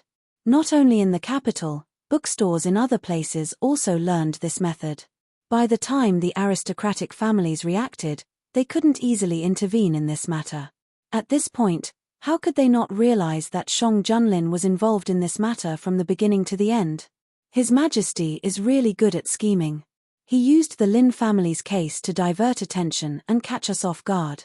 The officials who were on good terms with the aristocratic families gathered together to discuss this matter. Are we just going to let it go? If this goes on, what advantages will the aristocratic families have in the future? What else can we do? What can we do? Why should we go against him openly? Not to mention that the imperial court is now under his control. Even if it was a few years ago, how many people who went against him had a good ending? His Majesty will not stop at what he wants to do. Let's wait and see. The next thing will only be more unacceptable to the aristocratic families. With the deepening of the Lin family's case, more and more inside information was unearthed. The officials who were wronged because of this matter were overturned. Every day, there would be new developments about this matter in the people's newspapers. After discussion, the imperial court would give a certain amount of compensation to these people. Although the damage caused was irreparable, it would make up for it. When Shun Yu woke up from his afternoon nap, Mu Shi brought him the snacks he wanted. "Young master," Ying Hua sent back a message. Shun Yu was not fully awake, and his voice was nasal. "It's from the northern desert." Mu Shi put the snacks on the table, took out a secret letter, and handed it to Shun Yu. When Jiang Huiqing went to the northern desert alone, Shun Yu sent people from Ying Hua to follow him. After several months, Ying Hua sent back a message. Shun Yu opened the secret letter and read it one by one. The letter wrote about the arrangement and information of Ying Hua in the northern desert, as well as the progress of Jiang Huiqing's case. After arriving at the northern desert, Jiang Huiqing contacted a minister according to the people Da Huan left in the northern desert. After being appreciated by the minister, he was recommended to the third prince, who had the power to compete for the throne. After becoming the third prince's advisor, Jiang Huiqing helped the third prince to win the power struggle against the second prince. He was fiercely suppressed by the second prince. The third prince was in a good mood and promoted Jiang Huiqing to a higher position despite the opposition. Later, Jiang Huiqing completed several difficult tasks for the third prince and became the third prince's trusted aide. By the time the secret letter was sent, Jiang Huiqing already had a position beside the third prince. He was highly valued by the third prince, and the third prince would also pay attention to his suggestions. When Shun Yu received the news, Shang Junlin naturally received it too. The hidden dragon guards disguised themselves as servants and followed Jiang Huiqing around. It was convenient to protect him and get the most accurate information at the same time. Did you know that Jiang Huiqing was qualified for this task? Jiang Huiqing is a flexible person. When I proposed this plan, the first person I thought of was him. Shun Yu didn't deny this point. When he comes back from the northern desert, he can stay in the capital. Shun Yu sat on the swing while Shang Junlin pushed him from behind. In the whole world, only Shun Yu could be treated like this by the emperor. When the prime minister came, he saw this scene. Eunuch Meng quickly went forward and reported, "Your Majesty, the prime minister is here." "Your Majesty, please go ahead." Shun Yu turned his head and said to the people behind him, "You, come with me." Shang Junlin hugged Shun Yu's waist and carried him up. Shun Yu had no choice but to go with Shang Junlin. The Prime Minister was summoned to the palace by Shang Junlin to talk about Jiang Huiqing's matter in the northern desert. Now that Jiang Huiqing had gained the trust of the third prince of the northern desert, the development of the situation was better than expected. The first step had been taken and it was time for the second step. The Prime Minister entered the palace to make arrangements for the next step. Huiqing's actions are really beyond my expectations. The Prime Minister was used to bringing Shun Yu along when Shang Junlin was discussing matters. His expression didn't change at all. If possible, he wanted Shun Yu to be an official instead of just appearing occasionally. For example, this time, the plan was first proposed by Shun Yu and the candidates were also proposed by Shun Yu. They could send other people, but the effect wouldn't be as good as now. The next step is to find a way to delay the internal strife in the northern desert. The third prince can't do it alone. When the third prince is powerful enough, we can send people from Subei to do it. The Prime Minister said. Yes, only when the two sides are evenly matched and don't let one side become powerful can we delay as much as possible. The Prime Minister deliberately led the topic to Shun Yu. As a last resort, Shun Yu said a lot of his own ideas. We can't let the northern desert know that we are involved in this in the short term. Otherwise, under the influence of external forces, they will twist into a rope and unite against the external forces. To do this, we must grasp the timing and scale. After talking for a while, the Prime Minister left with satisfaction. Shun Yu leaned on the back of the chair and sighed. This matter can be solved by His Majesty and the Prime Minister. Why does the Prime Minister want me to say something? The Prime Minister has always been a talent. With a Yu's talent, if he enters the imperial court, he will be valued by the Prime Minister. Song Junlin knew what the Prime Minister was thinking.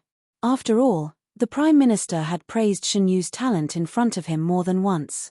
The Prime Minister is really unique. If it were other ministers, they would probably point at my nose and scold me. The imperial harem can't interfere in politics. Shen Yu laughed softly. I don't have such a rule. Song Junlin stretched out his hand. You, come here. Didn't you ask the Hidden Dragon Guards to investigate Zhu Wang? Recently, the Hidden Dragon Guards found something. Shen Yu walked over and was pulled into the man's arms.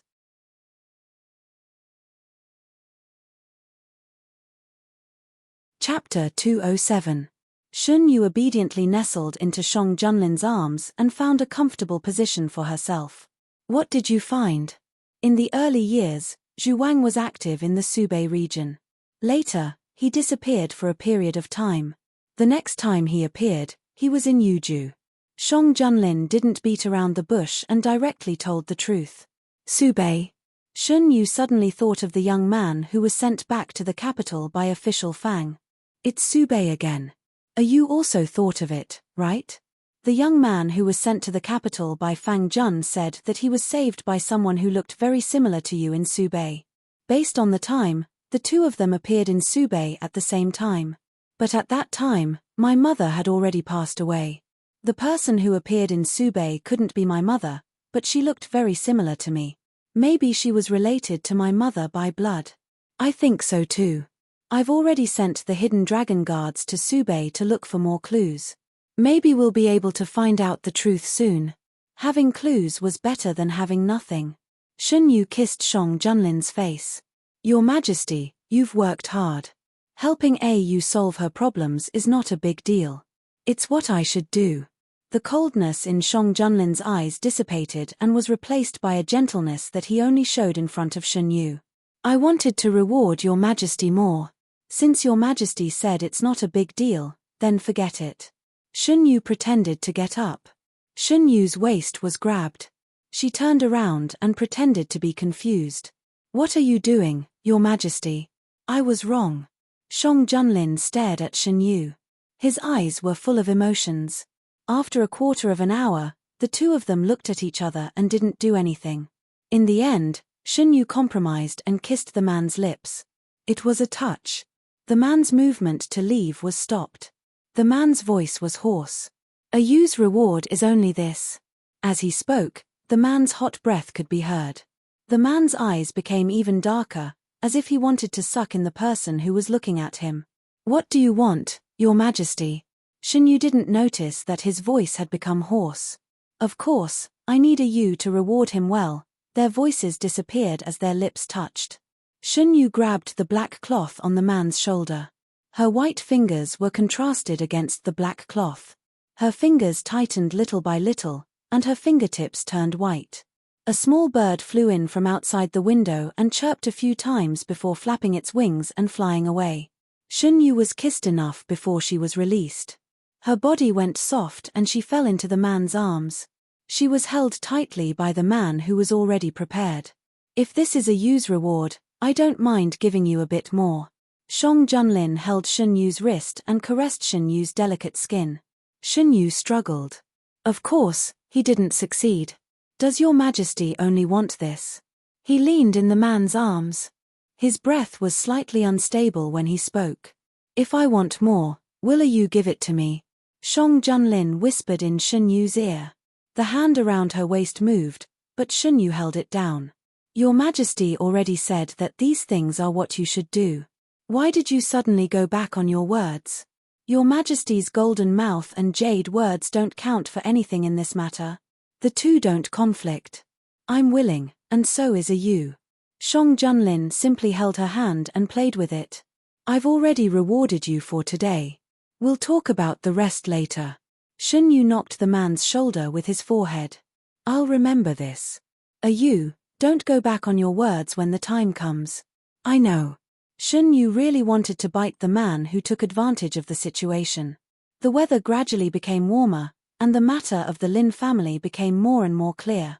The officials who were implicated in this matter were pardoned. As for those who were still alive, the imperial court sent special officials to express their condolences. Only a small number of people were still alive. Regarding this, no one felt that it was strange. The previous emperor liked to use heavy punishments. Back then, the officials involved in this case had more or less been punished. In addition to the grievances in their hearts, the long journey after being demoted and removed from office was enough to make their physical condition worse. Bai Chiwen was one of them.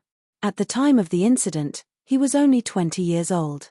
He was a small official who had just entered the imperial court. His words carried little weight.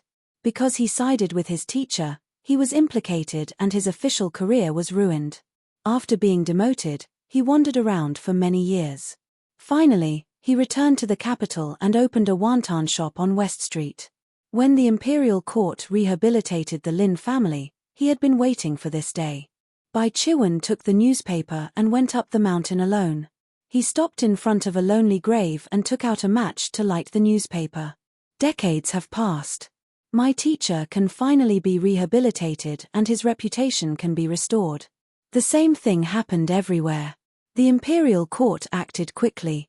After Shang Junlin gave the order, the local officials received the news and implemented the imperial court's arrangements. Some people were rehabilitated, and some were investigated again. The people were most willing to see the people who made the mistake get the punishment they deserved. Bai Chiwen sat by the lonely grave for a long time. When he went back, he found that there were many customers in the shop. Many of them were familiar faces. "Mr. Bai, we are here to eat wontons today. You can't quit just because there are so many people." Bai Chiwen smiled amidst the noise. He no longer had the ambition he had when he was young. It was good to live a simple life like now. Not far away, Shin Yu noticed the commotion. He pulled Shang Junlin's sleeve and whispered, "Your Majesty, should we go over there and take a look? Yu wants to eat wontons." Shang Junlin looked at the hanging sign. Now that he mentioned it, Shin Yu was a little hungry. The business is so good. The wontons must be delicious. Shang Junlin didn't mind. He took Shin Yu and walked over there. It was Shin Yu who proposed to leave the palace today. The Lin family's affairs were carried out in an orderly manner. There were no other major events in the imperial court. Shin Yu thought that if they didn't leave the palace now, Shang Junlin would be busy for a long time. Therefore, he proposed to go out for a walk. The two changed into casual clothes and went to the West Street that they rarely set foot in. Most of the people living here were ordinary people. There were almost no nobles. They didn't have to worry about bumping into people they might know.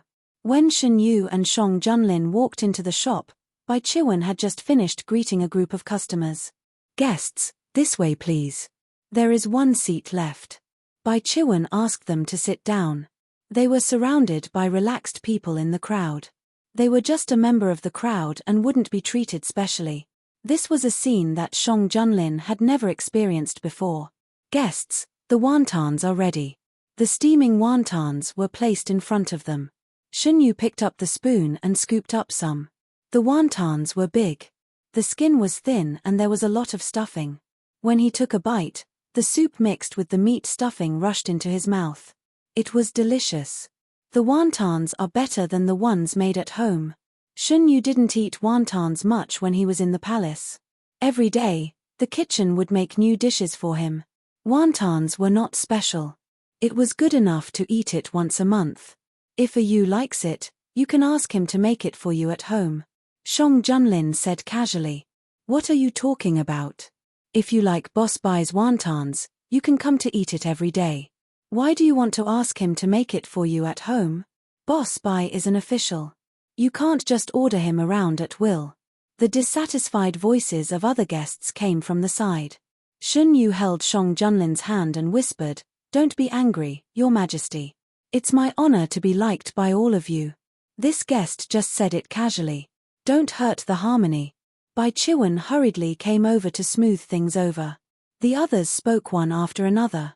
"Yes, I don't think this young master has any bad intentions. Old Zhao, it's time for you to change your bad temper."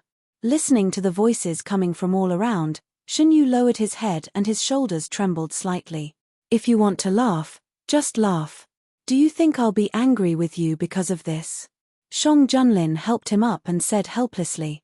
Shun Yu chuckled and said, who told you to talk nonsense? After the banter, no one took this matter to heart. However, when they finished eating and paid for the meal, they were told that all the money for today had been paid. That person said that the boss of the wonton shop is an official and can't be easily touched by others. What's going on? Shun Yu asked on the carriage back to the palace. It's about the Lin family. He was implicated that year and lost his official position. The imperial court sent someone to ask him if he wanted to return to the imperial court. He refused. Shang Junlin sat up straight. Shun Yu leaned on his shoulder and felt comfortable. Shang Junlin casually played with the long hair on his neck and said, not many people know the name Bai Chiwen. However, you should have an impression of his teacher. He was one of the early court elders of the late emperor. Court Elder Center. He was Court Elder Center's student. Shun Yu obviously knew about Court Elder Center.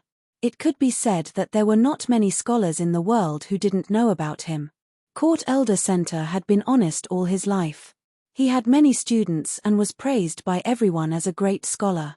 During the Lin family case, Court Elder Center tried to protect the Lin family but offended a treacherous official who was in the limelight at that time. He was framed and lost his official position. It is said that after Court Elder Center left the imperial court, he completely disappeared. Some people said that he was assassinated. Others said that he lived in seclusion in the mountains. Your Majesty, do you know where he went in the end? At that time, Court Elder Center's influence was too great. To avoid any unexpected events, there were indeed people who wanted to make a move on him. However, no one knows whether they succeeded or not. After that, there was no news of Court Elder Center this time. Court Elder Center students should be very happy that Court Elder Center overturned the case for the Lin family. Shun Yu was right. Court Elder Center's students were all over the world. After Court Elder Center overturned the case for him, many of them held big banquets at home to celebrate this matter. Although a person's death was like a lamp being extinguished, no one wanted their teacher to be accused of something he shouldn't be. For a time, there were more and more articles praising Shang Junlin. The chefs of Yuzhong Palace suddenly received an order to prepare wontons for the noble. Since they didn't know what was going on, they could only put down the other food and began to study how to make delicious wontons. During dinner, wontons were served. The imperial chef put in a lot of effort to make wontons that had a unique taste. Shun Yu ate to his heart's content and ate a bit more than usual. Shun Yu, who had eaten until he was full, was led by Shang Junlin for a stroll in the small garden. Your Majesty, where is the youth that was brought back by Court Elder Fang now? He is currently working by Fang Jun's side. From the looks of it, Fang Jun seems to be planning to train him. Court Elder Fang is really dedicated to Da Huan. What do you mean? Your Majesty, look, Court Elder Fang's daughter is in Subei. In the future, she will definitely work for the court. Court Elder Fang himself has always been working hard for Da Huan. The child he picked up was also trained by him to work for the court. Isn't that very dedicated? One by one, they were all working for the court.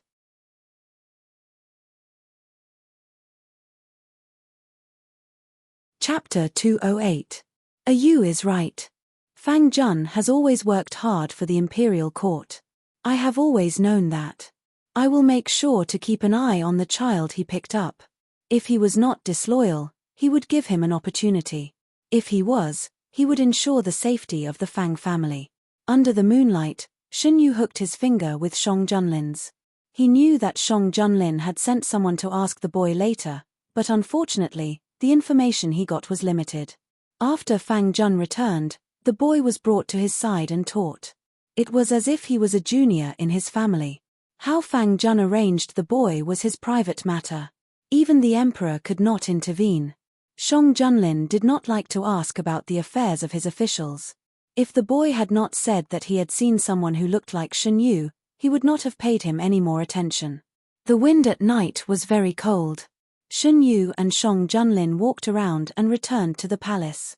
After bathing, Shun Yu leaned on the soft couch. A palace maid took a hand warmer to dry his hair. Shang Junlin sat on the other side and read the memorials. Da Huan was flourishing and there were many things that the emperor, Shang Junlin, had to read every day. Even with the help of the Prime Minister, Fang Jun, and other officials, there were still endless memorials to read every day. After his hair was almost dry, Shen Yu waved the palace maid away. He got up and walked to Shang Junlin's side. "Your Majesty is still busy?" He lowered his head. His hair slid down his shoulders and fell on the table and the memorials. Shang Junlin stopped writing. "There are still a few more. Didn't you finish reading the memorials during the day?" Shen Yu ran his fingers through his hair and moved it away from the memorials. "The cabinet sent them in at night." Shen Yu looked at the memorials. There was nothing important written on them. They could be handled by the cabinet ministers themselves. Shen Yu flipped open the other memorials. Without exception, they were all the same. "Your Majesty can just let the Prime Minister and the others approve these memorials. There's no need to go through them personally." Shen Yu had noticed before that Shang Junlin was very meticulous with Da Heng's matters. He would personally handle each and every matter. Previously, because the aristocratic families were in power, Shang Junlin did not trust them. Now that the aristocratic families had been suppressed, the people who were promoted were all his own people. He could completely hand over the unimportant matters to them. "We are used to it." Shang Junlin closed the memorial. Thinking about it, it made sense. Now that the imperial court was under his control, he did not need to personally attend to everything like before. In fact, the Prime Minister and Fang Jun were fully capable of reviewing these memorials. If Your Majesty is still worried, it's fine to have them review it after they're done. There's no need to review it personally. When Shen Yu worked for the King of Yu in his previous life, the King of Yu didn't ask about many things. Shen Yu was sure that the King of Yu didn't know as much as he did about many things. Yu's words are correct. Shang Junlin placed the brush on the brush holder and reached out to hold Shen Yu in his arms. He instructed Eunuch Meng, "Tomorrow, send these memorials back to the cabinet and let them review them before sending them to the palace. This will be the case for future memorials." "Yes." Eunuch Meng brought a young eunuch forward and put away the memorials on the table. Shen Yu remembered the contents of the memorial that he had casually glanced at and asked, "The aristocratic families want to borrow the power of the imperial court to restrict the printing of movable type?" "Shang Junlin, they most likely know that we are involved in this matter. They sent the memorial to test our attitude." "Shen Yu, what does Your Majesty plan to do?" "Shang Junlin, this matter indeed requires the imperial court to step in. If the imperial court doesn't step in, how can we promote this method to every part of Da Heng in the shortest time possible? It's too slow to rely on the power of the people. Shen Yu, the aristocratic families will not be happy to see this. Shang Junlin, we don't expect them to be happy with what we're doing." The next morning, Shang Junlin brought up this matter at the morning court. As expected, he was met with strong opposition from the aristocratic families. This step was completely out of the aristocratic families' expectations. When they saw that the new printing method was only secretly circulating among the people, they thought that Shang Junlin wouldn't want to make a big deal out of it and directly confront the aristocratic families. Thus, they sent a memorial to test Shang Junlin's attitude. Who would have thought that the other party would directly throw a ball at them? "Your Majesty, you can't." Several aristocratic ministers stepped forward and knelt in front of the emperor. "Oh." Shang Junlin supported his chin with one hand and looked down with interest. "Why not?" "Why not?" Of course, it was because this matter was too unfavorable to the aristocratic families. But this reason couldn't be brought out in the open. The ministers looked at each other and were momentarily speechless. "Since you can't give a reason, this matter, Your Majesty, you can't." An old minister from an aristocratic family interrupted Shang Junlin. Shang Junlin looked over unhappily. "My dear minister, why don't you tell me the reason?" His tone was very calm and could even be said to be warm, but none of the ministers present were foolish enough to think that his feelings were the same as what he was showing. Being stared at by the man's emotionless gaze, the old minister's back was drenched in cold sweat. It was clearly an extremely calm gaze, but for some reason, it gave off a huge sense of oppression. This minister. The old minister steeled his heart. This minister thinks that this matter is extremely unfavorable to Dahuan. From what we see, it's not unfavorable to Dahuan, it's unfavorable to all of you. We know very well what you're thinking and what you're doing. Don't think that we're letting this matter rest just because we're not pursuing it. After he finished speaking, the court fell silent. No one dared to really anger Shang Junlin. Countless examples had shown that if they opposed Shang Junlin, they would be the unlucky ones in the end. Now, Shang Junlin had the hearts of the people, and the prestigious ministers in the court were also on his side. If the aristocratic families wanted to control him, they had to first consider themselves.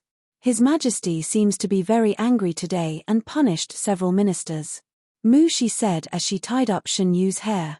What is it for? It seems that the aristocratic families don't want His Majesty to do something, but His Majesty is determined to do it. Thinking of the conversation with Shang Junlin at night, Shen Yu roughly guessed what had happened in the court. His Majesty hasn't returned yet.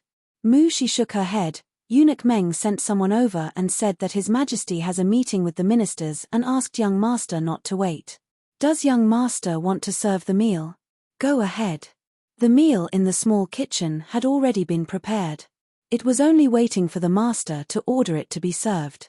Soon after Mu Shi went out, she brought the meal in with the palace maids. When he was alone, Shen Yu was not very picky.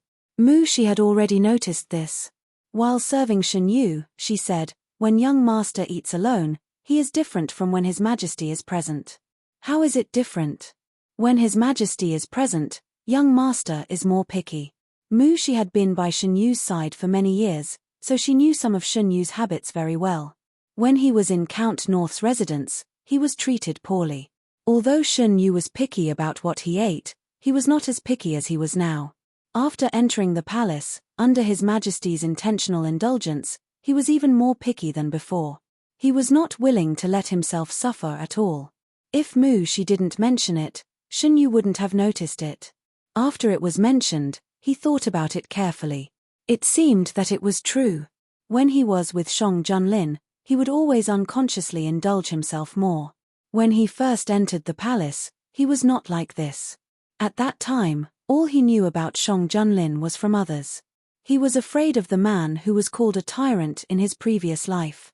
He didn't know when the fear in his heart disappeared. Now, when he thought of Shang Junlin, he only felt full of trust. It turned out that unconsciously, the defense line in his heart had been broken. He couldn't resist this feeling. He originally thought that his feelings for Prince Yu in his previous life were love. Now that he thought about it, if it was really love, then this love was mixed with too many things. Instead of saying it was love, it was better to say that it was a shackle in the name of love that was imposed on his heart. This so-called love drove him to do things for Prince Yu unconditionally without asking for anything in return. Why was he so sure in his previous life that he liked Prince Yu? Shen Yu carefully thought about the events of his previous life, but he couldn't find any trace of it at all. It was as if he had naturally fallen into the huge net woven by Prince Yu's love. He lost all his judgment and was driven by him. Shen Yu's head ached faintly. He closed his eyes and stopped thinking about the events of his previous life. Now, he could basically confirm that there were many suspicious points in his previous life that he didn't discover. After the morning court, Shang Junlin asked the Prime Minister, Fang Jun, and several ministers to discuss matters in the imperial study. Regarding the movable type printing technology, the Minister of Revenue was the first to know about it, followed by the Minister of Works.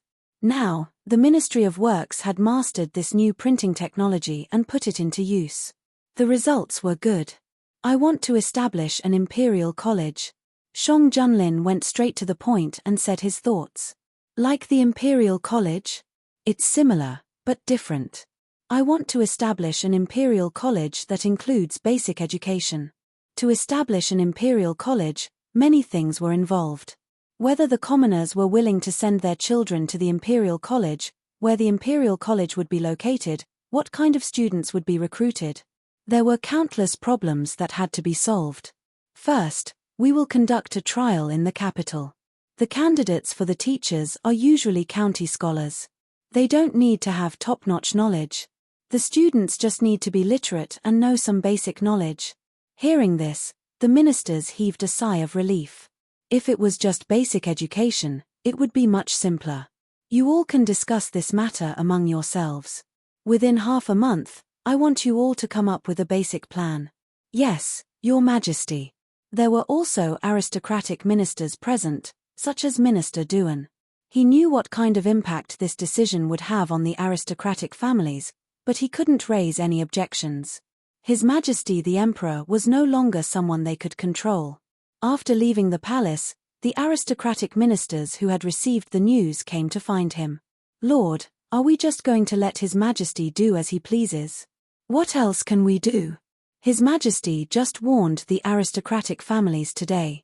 If we jump out to object before the concrete plan is out, what would His Majesty think? If it's just basic education, the problem isn't that serious. I'm just afraid that this is just the beginning. It seems like His Majesty is determined to weaken the power of the aristocratic families. Are we just going to accept it? Minister Dewan's eyes flashed. He thought of something and fell silent. Did the aristocratic families object to His Majesty's proposal? Shun Yu was curious about the aristocratic family's reaction after hearing about this from Shang Junlin. Even though it was just basic education, it might not be the case in the future. The aristocratic families shouldn't have no reaction at all. They naturally want to object, but I haven't touched their interests yet. They will just wait and see for now. When it's officially implemented, there will definitely be trouble. Shun Yu stood up and sat beside Shang Junlin. Since His Majesty has proposed it, he must have a solution. I won't worry about His Majesty. His Majesty, Imperial Physician Gu wishes to see you. He said that he has found the results of the experiment that His Majesty and Your Majesty asked him to do previously. Eunuch Meng walked in and reported. Shun Yu's heart skipped a beat. Imperial Physician Gu was mainly responsible for two things. One was his illness, and the other was Fei Meng. The latter was something that he and Shang Junlin had instructed together. You're tuning in to the Dreamy Chapters YouTube channel. We're so grateful for your support, and don't forget to subscribe to join us on this incredible journey through captivating stories. Your generosity through donations truly makes a world of difference, as it's the primary source of revenue that allows me to expand and enhance this channel for you. Thank you from the bottom of my heart for being a part of this adventure.